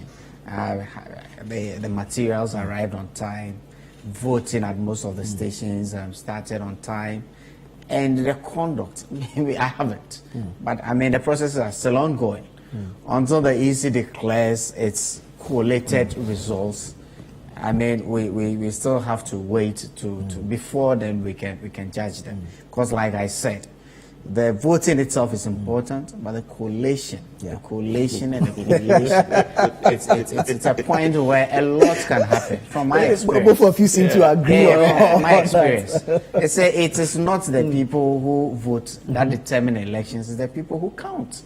That determine elections, and so the process is still ongoing. I have had quite some substantial results, but it's still ongoing though. So let's wait to the end of the process, then we can say. But so far, so very good for the EC, and it's a way to show that you have a total hang on the processes before general elections, like we find ourselves in. I think so far I'll dub my hat off for the EC, but it's not done yet, and it's what I want to see. I mean, we've had instances in the past. I recollect in 2012, for instance, when the verification machines had problems in some of the instances. And in fact, in some places, voting even had to go into a second. In 2016, they were so isolated. It happens, right? But then again, this is a by-election in one constituency. I am sure that in this election, they will be able to have 2 or 3 verification machines in each of the 99 polling stations. At general elections, they have one at every station, and they have a pool that they will resort to when there is a breakdown in any of the verification machines. So they are very different instances. But you see, when the whole EC is organizing elections in one constituency of 99 polling stations of 41,000, it's an indication of their readiness, how they might perform when they are engaging in over 30,000 polling stations. But I mean, all said and done, I think the EC is done well today. I mean, we can't complain of any shortfalls within their processes, and it's a good indication going to a general elections like we find ourselves in. The dynamics, just as Honorable Fuseni said, are different. May not necessarily play out same way during the general elections, but even on by-elections and in recent ones, just as Kumewu, we've seen accusations against the EC. But for today, we are not hearing any of such. The accusations have been between the 2 major political parties.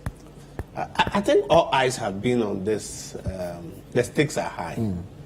And I think that the EC has also been trying to improve upon its processes. And I'm sure the personnel and most of the times the problem they used to have are some of the personnel. There are some people who are overzealous. They want to do things. Like what we see about some of the things, there are stages when you have to fill the form. you have column A, B, C, D.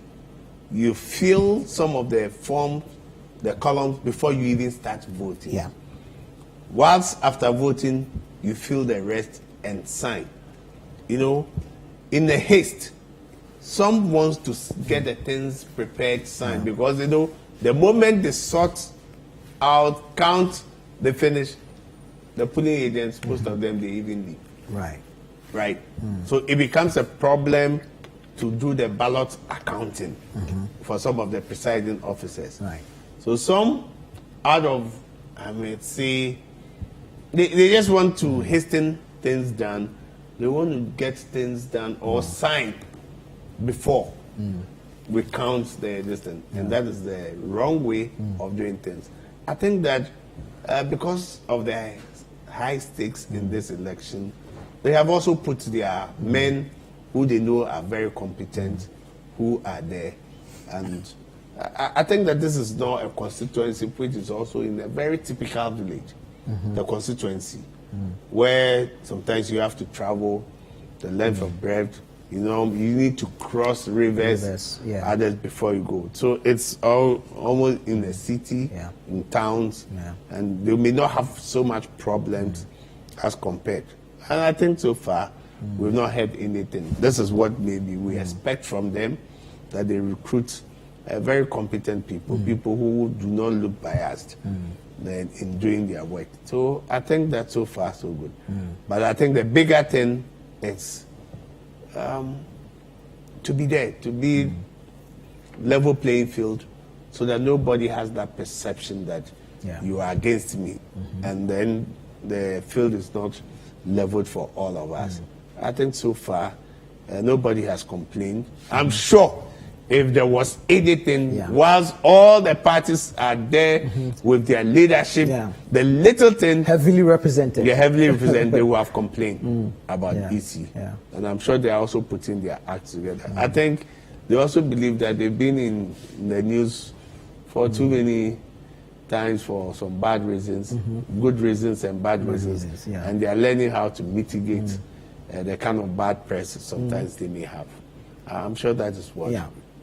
Well, talk of that. I mean, I think sometimes we should commend them when they, because if we had observed some challenges or some activities that we feel were not in our favor, we would have outrightly condemned them. But I mean, now they're doing what is expected of them, and no one is saying anything. Is it that perhaps maybe the wrong thing has become normal, that when you do the good, it's absurd or awkward? No, I think that we have strived to perfect our system over time. So when they fall short, it's important that we try to correct them one way or the other. We don't always get it right the way we try to do it. That's what I'm saying, that we don't always get it right the way we try to do it.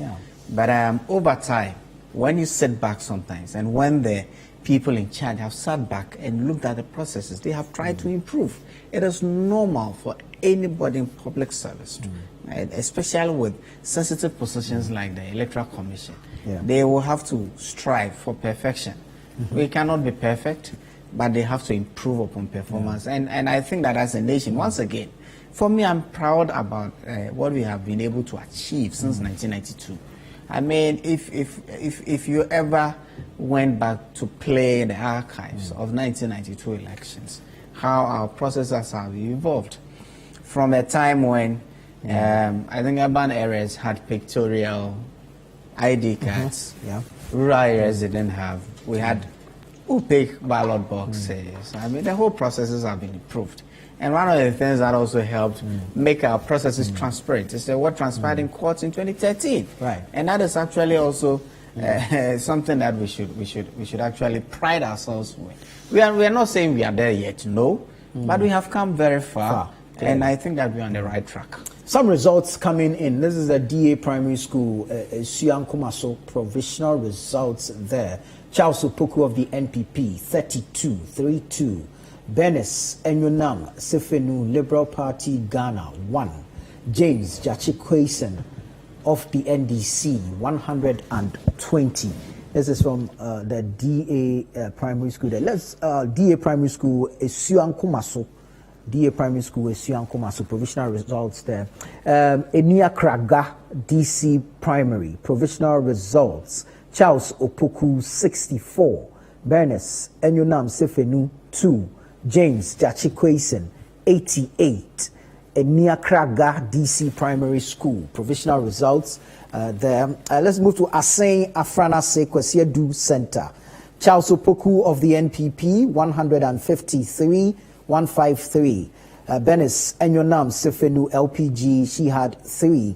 James Jachikweisen of the NDC polled 223. Some more results coming in there. Presby Primary A, provisional results. Charles Opoku, NPP, 97. Bernice Enyonam Sefenu, LPG, 0. James Jachikweisen, NDC, 138. Presby Primary A, provisional results. Let's look at Presby Primary B.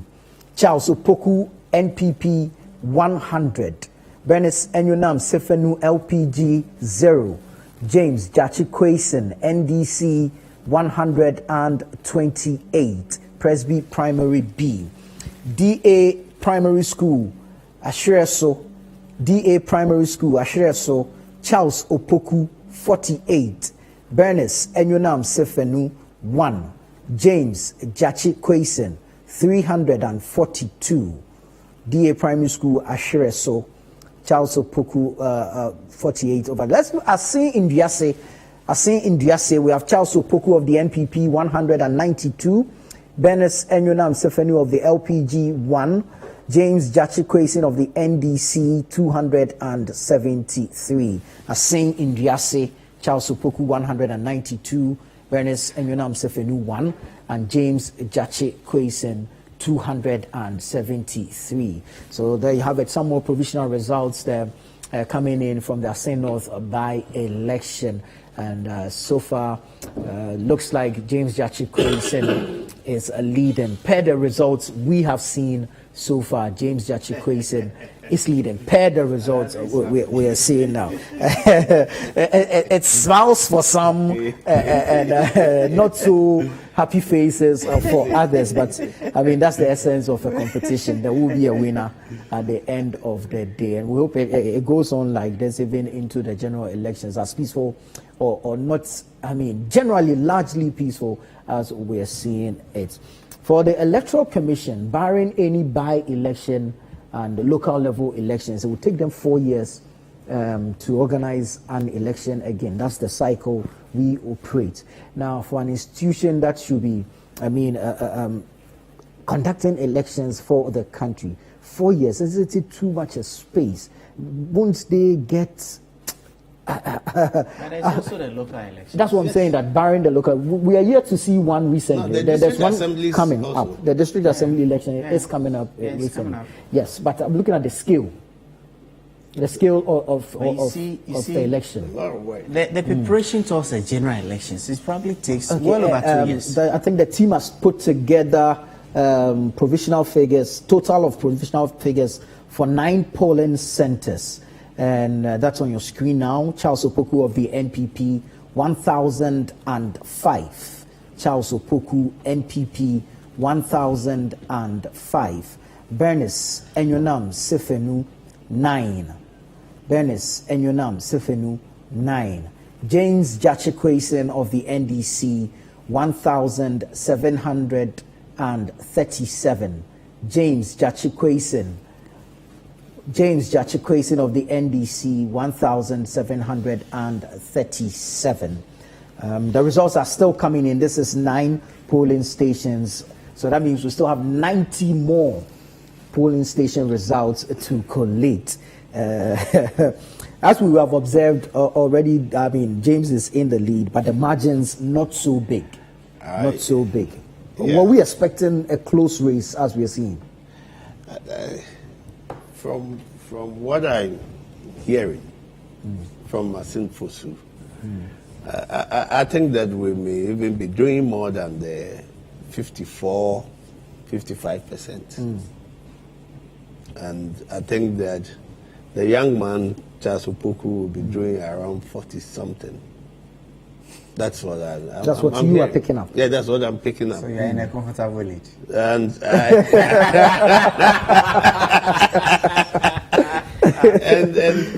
and you want to move away from that phrase. I think gradually they are moving away from that. I think that that is a good thing, but the negative connotation that has been attached to that lexicon. Yeah. Oh, what's the negative? Oh, yes, because, you know, it was not grounded in facts. Wow. At the time, unless at the time. Oh, no, but that's why I'll not and want to. sometimes you do that to pep up your supporters so that they keep faith in the process. Well, we don't know for a fact So if that's what happened. Perhaps by the results they had received at the time, they were convinced they were in a comfortable lead. Yes, but he was so emphatic. Because he had received results from his agents on the ground. Yes, and so he was convinced. So, and like you are saying, the collation said that. no, but I think that also the leadership of the NDC had also pitched camp there, especially the central regional chairman. You know, there had been on operation grounds. People had been there day and night. And actually, this campaign was one campaign that I realized that most of the campaign was being done in the night. It was not during the day. It was only at the tail end that we were seeing. I want to believe is the nature of employment in the communities. Yes. Most of the people will move out to their farms during during the the day, during the return in the evenings, or have their dinner or whatever. And so it's at night that you get them in a more composed mood to hear you out. Yes. So exactly. I want to believe that the strategy. Yeah, that's so in the night. So you know, so when it came that they said the court was going to do a day, you know, some of us were not too much enthused or disturbed, and we're telling, yeah, because we were like, but you fought it out. Oh no, because.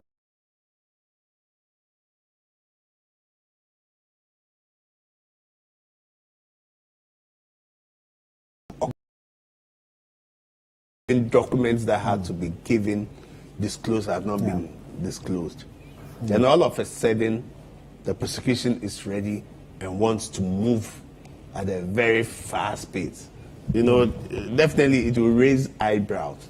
Yeah. And, you know, especially what also, although the matter had been dealt with, I think that it was clear to everybody that election is a national assignment.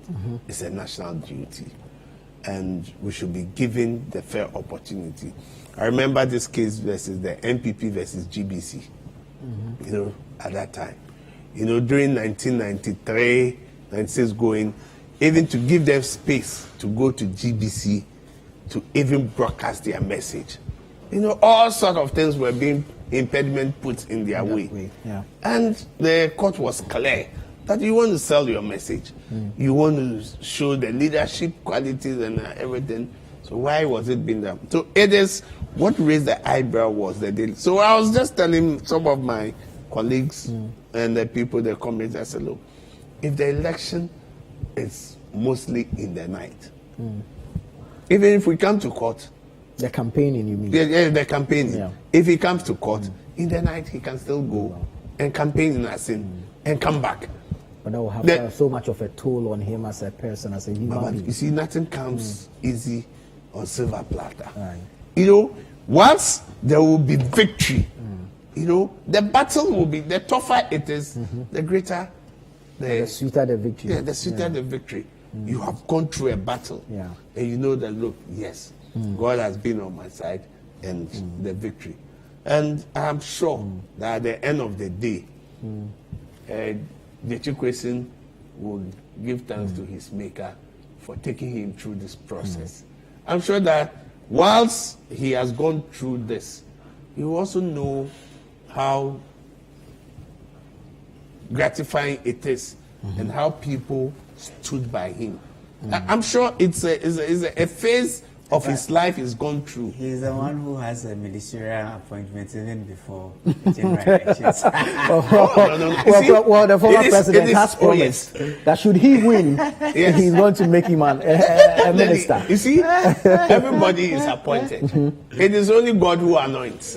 It is only God who anoints. So the NDC is rewarding him. Is always appointed. Is it like we are rewarding him for what we say he has gone through unjustly?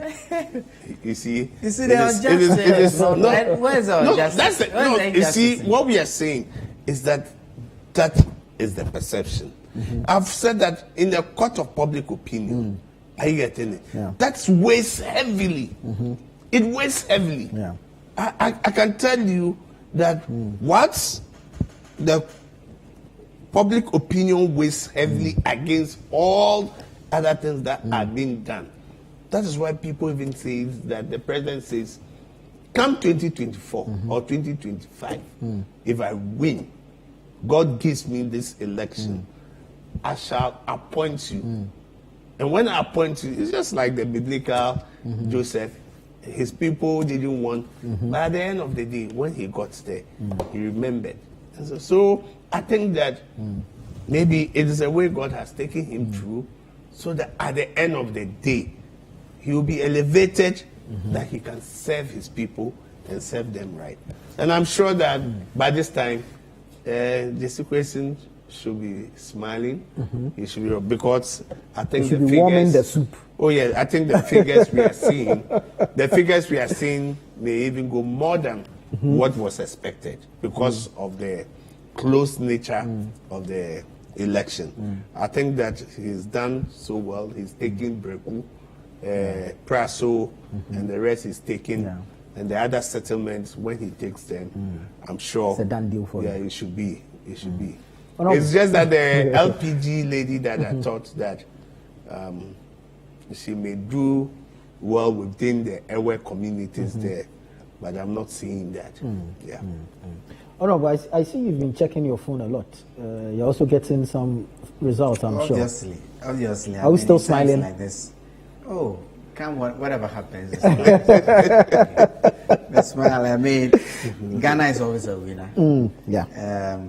These are processes that we have all ascribed to. We put ourselves in there. Like I said earlier, however it goes, win or lose, you know that in a year and a half time, you have another shot at it. So why do you have to worry? You just have to go sit down, look at where you fell short, look at what you could have done better, do them better, and have another shot of it. I mean, we are getting results coming in. I mean, some entities have finished collation, but it's not for me to. But it's there will be an official declaration. It's still coming out, and it's been an exercise worthwhile. I mean, a worthwhile exercise. I mean, and people of the constituency have had their say. They have voted the way they want to go. I mean, they're going into a general elections. There's a measure. Should celebrate. For whoever loses, they should learn the lesson, see where, and go into the general election strongly. But this is a constituency that is going to come up again for elections in about 18 months' time. And so, yes, you can win today, and tomorrow you might flip. Given that both parties have won before in the past, we have won the presidency, we have lost. I mean, it's still up for grabs. So it's very possible. Yeah. It's very possible. I think somebody just said, he said, the Supreme Court of Assin North has spoken. That's a good one. The Supreme Court. That's a good one. That's a good one. You see, those are the dangers. Those are the dangers, and that is those are the dangers that we should run away from. The Supreme Court gave it to ruling based on the facts. This is what I'm saying. I mean, I've seen the fun part of it. Clearly, we are going to see a number of this on social media right from now into the days ahead. I see the interesting stuff. I mean, of course, at the end of the day, we need some comic relief as well. But I mean, should James Gyakye Quayson win this seat, take it back as he had held before until the Supreme Court ruling, what telling that will this have on the 2024 general election? We've had conversations in some NDC quarters that say that the results will be a reflection on how Ghanaians truly feel with respect to the economy and all that. Will this play out in the 2024 elections as we have seen it? Dynamics, although different, but can this serve as a litmus test for the upcoming general elections? I don't think so. I don't think so. It only tells you that maybe the strategy you have put in place, you need to elevate it. Right. You need to work hard. Because if I look at the dynamics, because this actually affects representation in Parliament, the number in Parliament, the change. So that is why you see the stakes being very high. Now, the general election, in as much as, yes, we may say the economic malaise that we find ourselves in, that this is not where we wanted to be, and will also play. I think that there's more to it. Governance will be an issue. Where governance comes in. Is it what we wanted? It will also be part of it. And now we are talking about the whole nation. Now, listen, you may like it or not, really or nearly. People may not say it, but you see, this is a country, whether people are suffering or not, every political party has its own hotbed. It has its own hotbed. You know, the mere fact that it is this party that is the one gunning for the position, people are not ready to be very rational and see what are the issues. It is always believed that this is for us. We cannot throw the baby away with the tap. Whether it is wrong or not, let's accept our own. That's what happens. Normally, I always ask that, look, the NPP, they are always proud, and they won't change. They will be who they are. Really? And yes, they will be who they are, and they enjoy who they are because of the character and the nature of their party and how they brand themselves. If they win,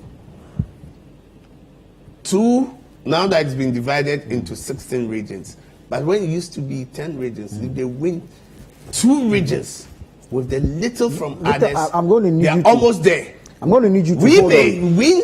I'm going to need you to hold that thought. Yes. I'll come back to you on that, but I need to go to Assin North now. Calvis Tete is joining us again. Calvis. Yes. Calvis. Yes, hello. Is the EC ready to make the declaration now? Well, the EC is not ready to make the declaration. They are still putting the figures together. Okay. So we are still at the collation center, expecting the EC to come out with the final declaration. Right. But if you are at the collation center now, then clearly it gives an indication that results for all 99 police stations have come in. Yes, the EC is still collating the results. They have assured us that in a few minutes they will announce the results to us. So we are waiting for the EC to do that announcement. Quite apart from that, the various political parties have sent their representatives here to also monitor the situation. There is Codeo here also monitoring the situation to ensure that the process is free and fair. Right. Mention Codeo. Have you been able to engage them on their perspective of the election so far? Well, for Codeo officials, they are saying that they would actually grant us, they actually check with us if the is done with their declaration. According to the Codeo officials, they have monitored the event, but they will address the media just after the EC is done with their collation. Because in here we were discussing the conduct or the exercise itself and the fact that we've not received any complaints about the conduct of the Electoral Commission. On the grounds, what has been your own observation, and have you heard of any complaints about the EC and its officers? Well, Nana, to be honest with you, the conduct of the Electoral Commission officials has been great. We have not heard anything, anyone speak ill about them. They have comported themselves very well. They have ensured that the process has been successful. And the EC officials are on top of their job, if you ask me. And at the collation center, what is the level of security as at now? Well, myself had to go through a lot of security checks before I finally got here. It's an indication that this time they want to ensure that, not everyone gets access to the collation center, and that those that matter are the ones who will be at the collation center. There are two, before you get to the collation center, you need to jump about 3 security checks before you get here. There is a blockade just on the stretch where vehicles are not getting access to the center except those who are mandated to come. And even before you get in, you need to show some identification. They are going to take you through some checks to ensure that you have registered or you qualified to be here.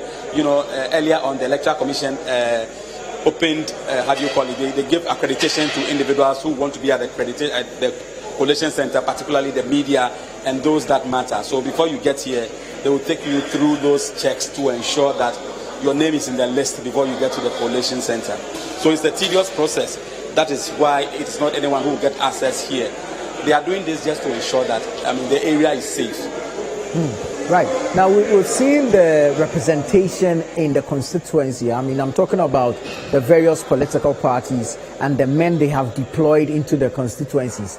Are same men showing up at the collation center, or at this point have they retired and pushed their agents or observers to come to the collation center? Well, here at the collation center, I can only see the agents of the various political parties. They are the ones who are here. Apart from that, you won't see any other person apart from the agents. I've also seen 1 or 2 political heads of the 2 major political parties, the NDC and the MPP, also here to ensure that the certified results are actually declared to the public. The EC officials are still collating the figures. We are waiting upon them to ensure that we get the figures and then we make it public now. Do we have supporters massing up outside the collation center? Well, it is the usual thing. Supporters of both the NDC and the MPP have massed up at the entrance of the collation center, but the police and other security agencies who are there have given them options to move back a bit until the results are finally declared. So the supporters don't even have access to the center. It is a good thing in the sense that, it will help the officials take their time to put the results together and then declare it just in the immediate. Earlier we saw some jubilations outside. The pictures you showed us. This jubilation, which party was engaged in this jubilation? Nana, the party that was engaged in the jubilation particularly is the new National Democratic Congress Party. They are the ones who are engaged in the jubilation.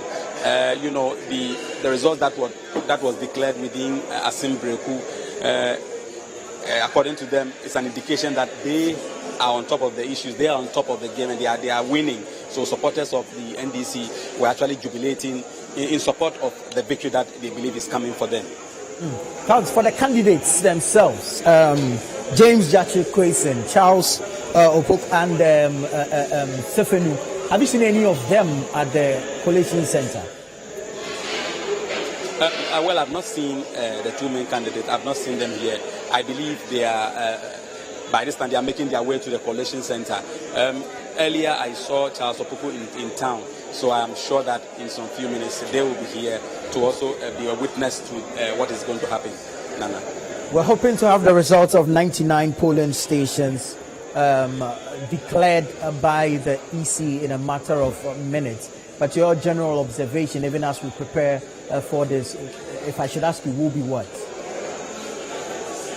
Well, Nana, my general observation is that the process has been successful, except for some few hitches here and there.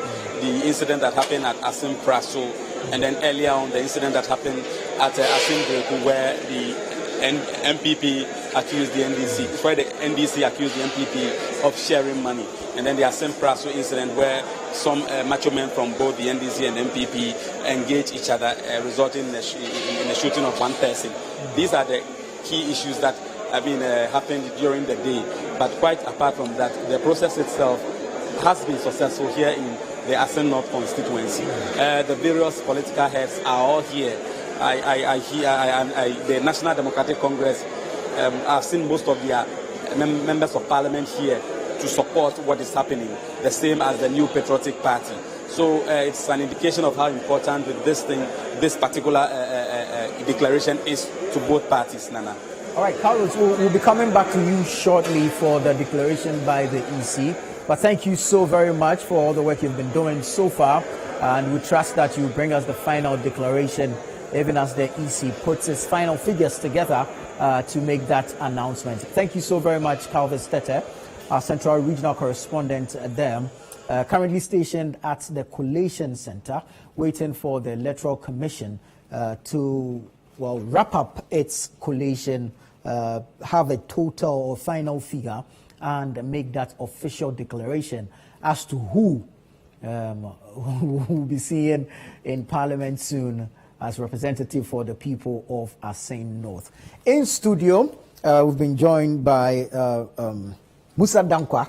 Musa Dankwa, his firm has been predicting the polls based on their research. That's Global Info Analytics. They announced a very close call, actually. We've seen how it's played out so far. Are we holding on to our predictions? Oh, yes. Because if you look at the final poll, not even the final poll, we have shown a trajectory showing downward trend for Charles Opoku. Okay. And we said that every single day he was losing 1% vote. And if that trend continued, this morning he would have been 2% down. Right. Now, the key to this election were the voters who were undecided. Now, we have shown you that they were firmly for Charles Opoku. And then they drifted away to Jachikwesin and undecided voters. Nobody leaves you and comes back to you on election day. So I said the way it was looking, it's very likely Jachikwesin will win. And also we detected that people were lying to us. Two things we found. When we went there the first time, when there was no money, there was no project, Charles was leading. But that was a fair view of the people at the time. And those who said they would take money and vote for a candidate was 31%. And those who said they would take the money and vote against were 44%. On Sunday, that number has switched from 16% to 78%.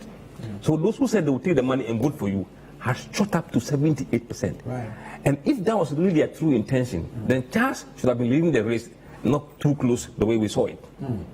So we said they were lying. Another block was the other voters. We said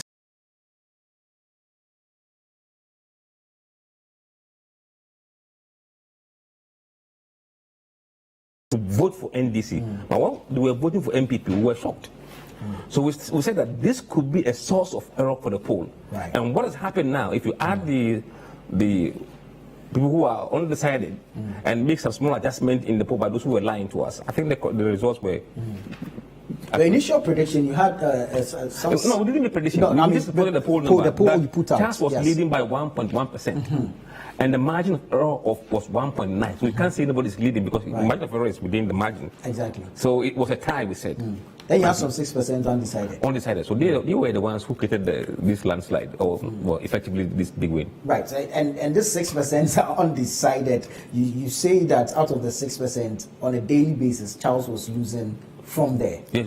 Well, in fact, he was losing from there. No, moving from him to Jason and to undecided voters. They're not moving from him directly. So the drop was in that order. From him, Charles, to James Jachikwesin, and then to the undecided. Yes. And once somebody leaves you to become undecided, he's not coming back to you. Right. Quite interesting. I mean, the final declaration, we'll get that pretty shortly, and it will tell. But Victor, you've been smiling throughout. You know, You seem very excited. No, I think that what he was saying about looking at the Ewe communities, I think that what may have accounted for maybe thinking that the Ewe community was going to vote for Charles might stem from the fact that the presence of Amewu. Okay. Yes. You know, when Amewu got to those communities, Peter Amewu, Honorable Peter Amewu, MP for Hohwe, I think his message to the Ewes was just clear, that you are in the party for benefits. Right. Benefits should come to you whilst you are a member of a party. And most of the people in Hohwe who were members of his party, he's been able to put them at positions. So he was ready to give them money and other things to go to Hohwe.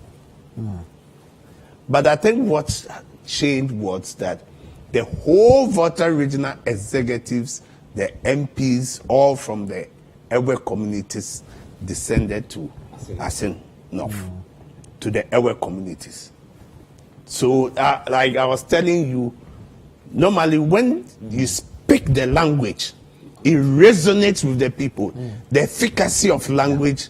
So now they were seeing their own people who were also coming. Okay. So I can say that may explain, because they resonated when Peter was there. Right. And they were like, yes, we've been in the party for. Victor, I'll come back to you, but let's go to Assin North. Calvis Letter, our Central Regional Correspondent, is currently engaging Kodeo, the election observers. Let's hear them out. Well, Nana, when election happens, normally we have observers who ensure that the process is successful. I have the national coordinator of Kodeo, Kofi Ahin, to help us better understand if indeed the process was successful. So, from morning till now, how do you see the process? Yeah, I would say that it has been a very successful election. We Kodeo sometimes operate by looking at the setup of the whole process. That is how the commission starts the election process. Then we look at the voting, and then thirdly, we look at the counting and the declaration of results. With regards to the setup, we look out for how the polling station layout is, the comportment of the people or the staff who are going to conduct the election, and these were all done excellently. They went through the process by showing to the people the number of ballots issued to the station, the number of people that are going to work there, the ballot boxes empty, shown, and all that. And then again, you will find out whether the process was started on time. We're supposed to start elections at 7 o'clock. And throughout, our people are telling us that wherever they went, the process started on time. And that is what we actually want. And then you also go into whether the process itself was okay. The balloting.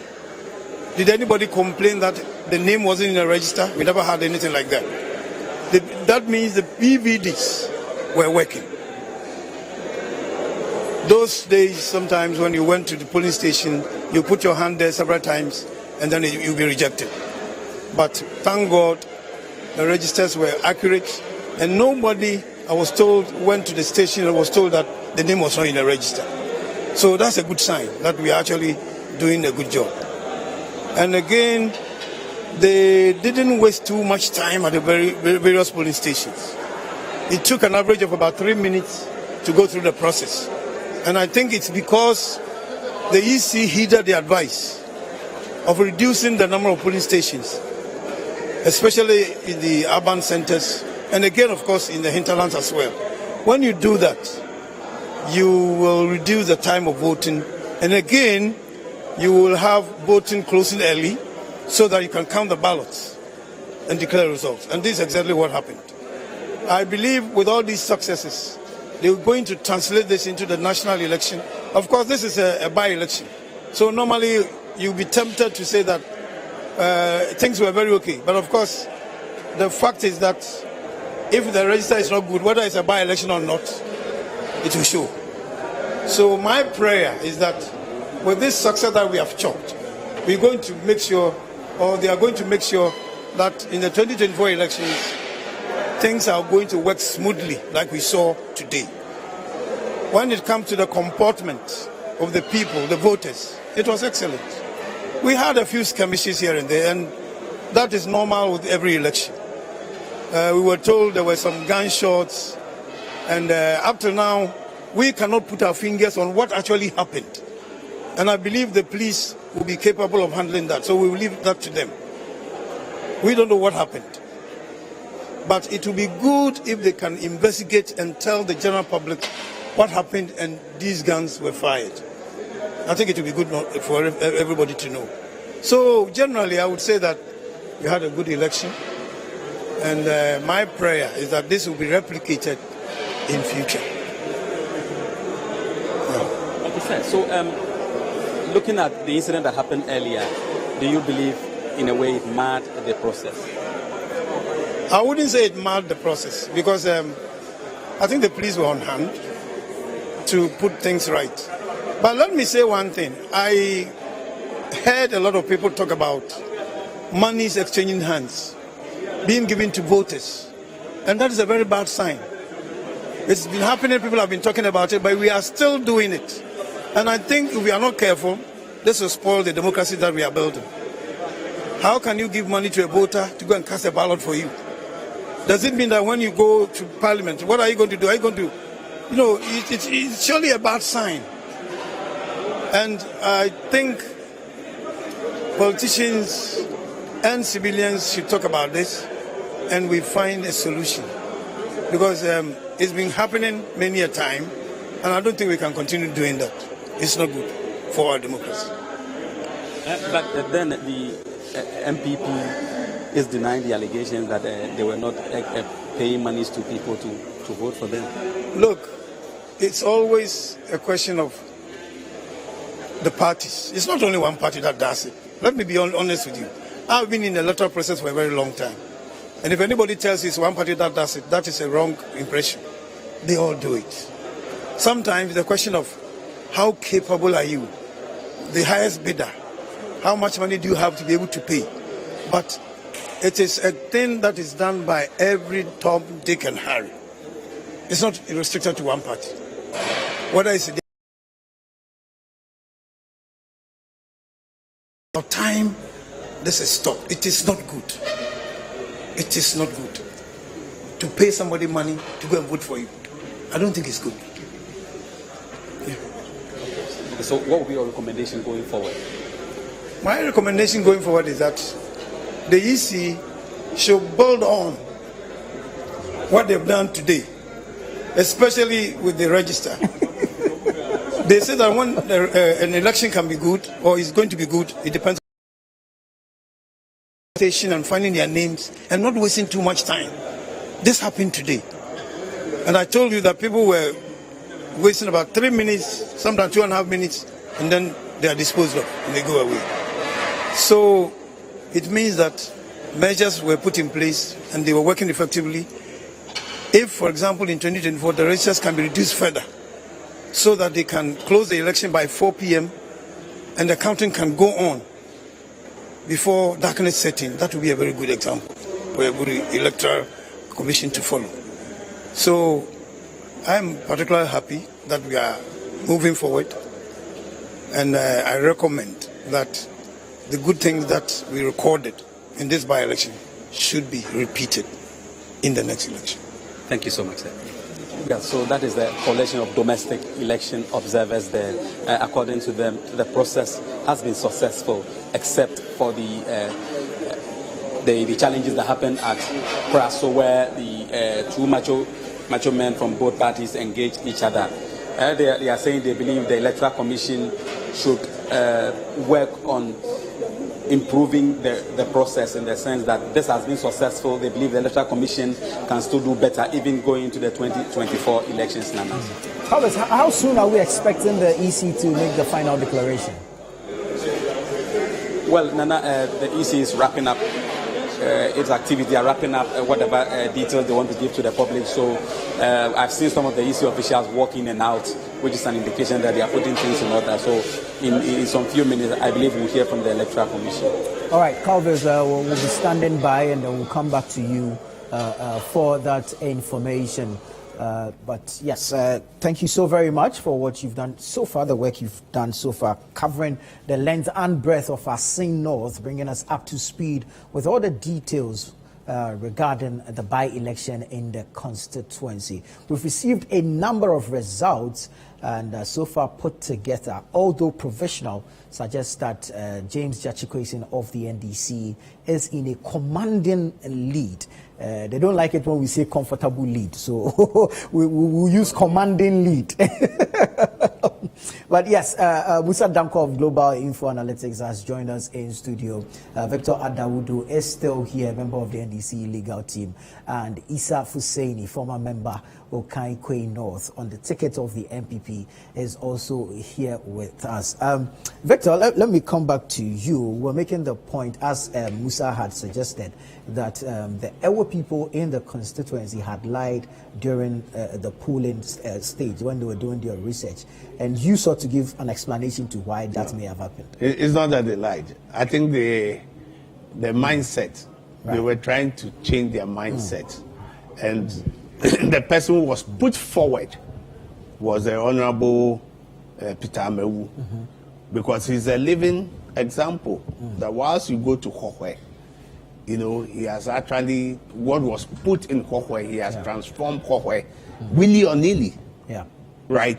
And so a lot of people had gone, and whilst he had gone there, he was using that as an example, telling them that, look, people belong to the party, and the people that I have helped, they are all over.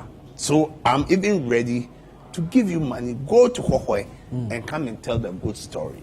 It is because I was a member of the NPP, and this is what the NPP had been able to do for me and my constituency. So at that material moment in time, I think that people felt that, no, yes, this is what we need to do. So I'm sure that's when the research was going on.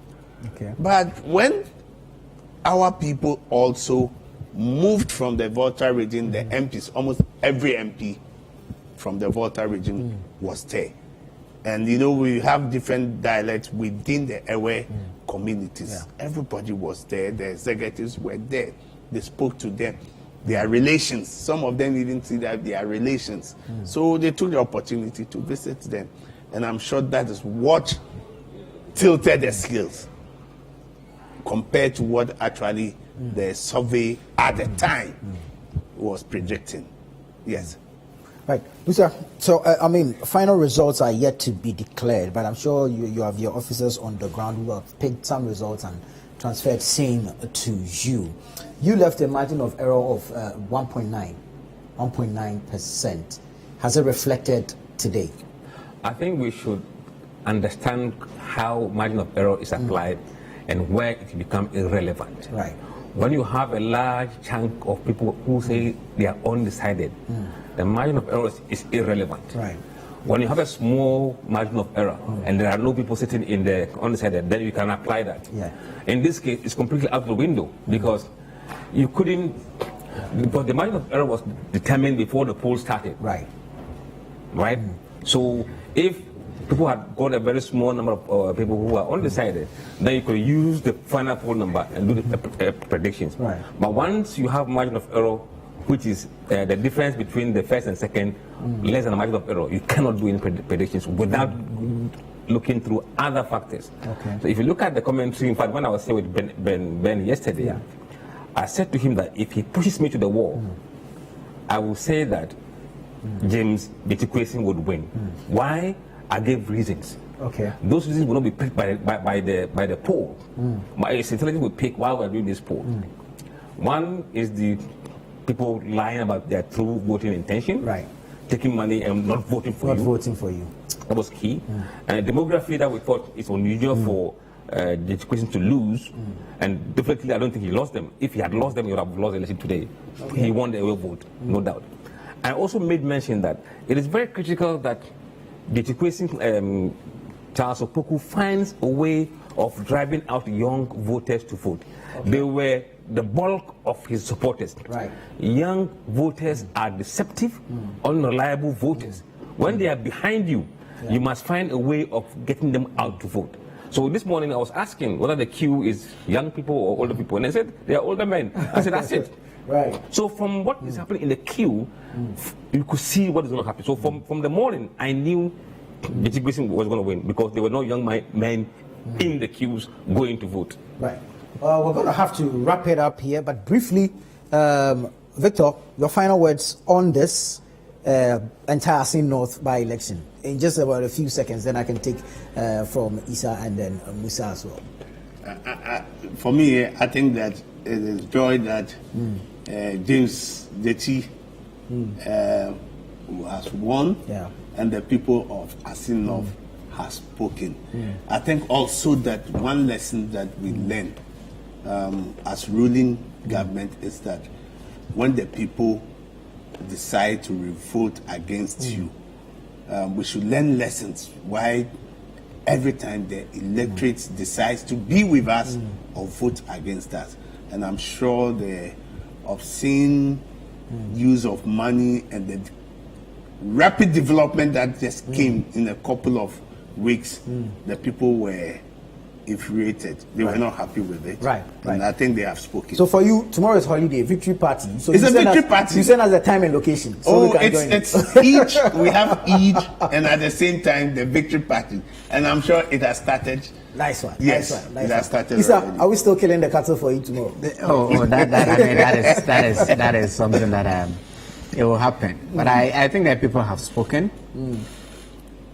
We have ascribed to a governance of democracy, and this is the way it is. The results that came out of Assin North is not different from what we have experienced in earlier by-elections. We've seen Talensi, we've seen other by-elections and all of that. And so the people have spoken. Right. Maybe the processes will continue. For us as a party, we are going to pick lessons from this. What we did right, what we did wrong, how we could improve upon it. But don't forget, in 18 months, this seat will be up for grabs again.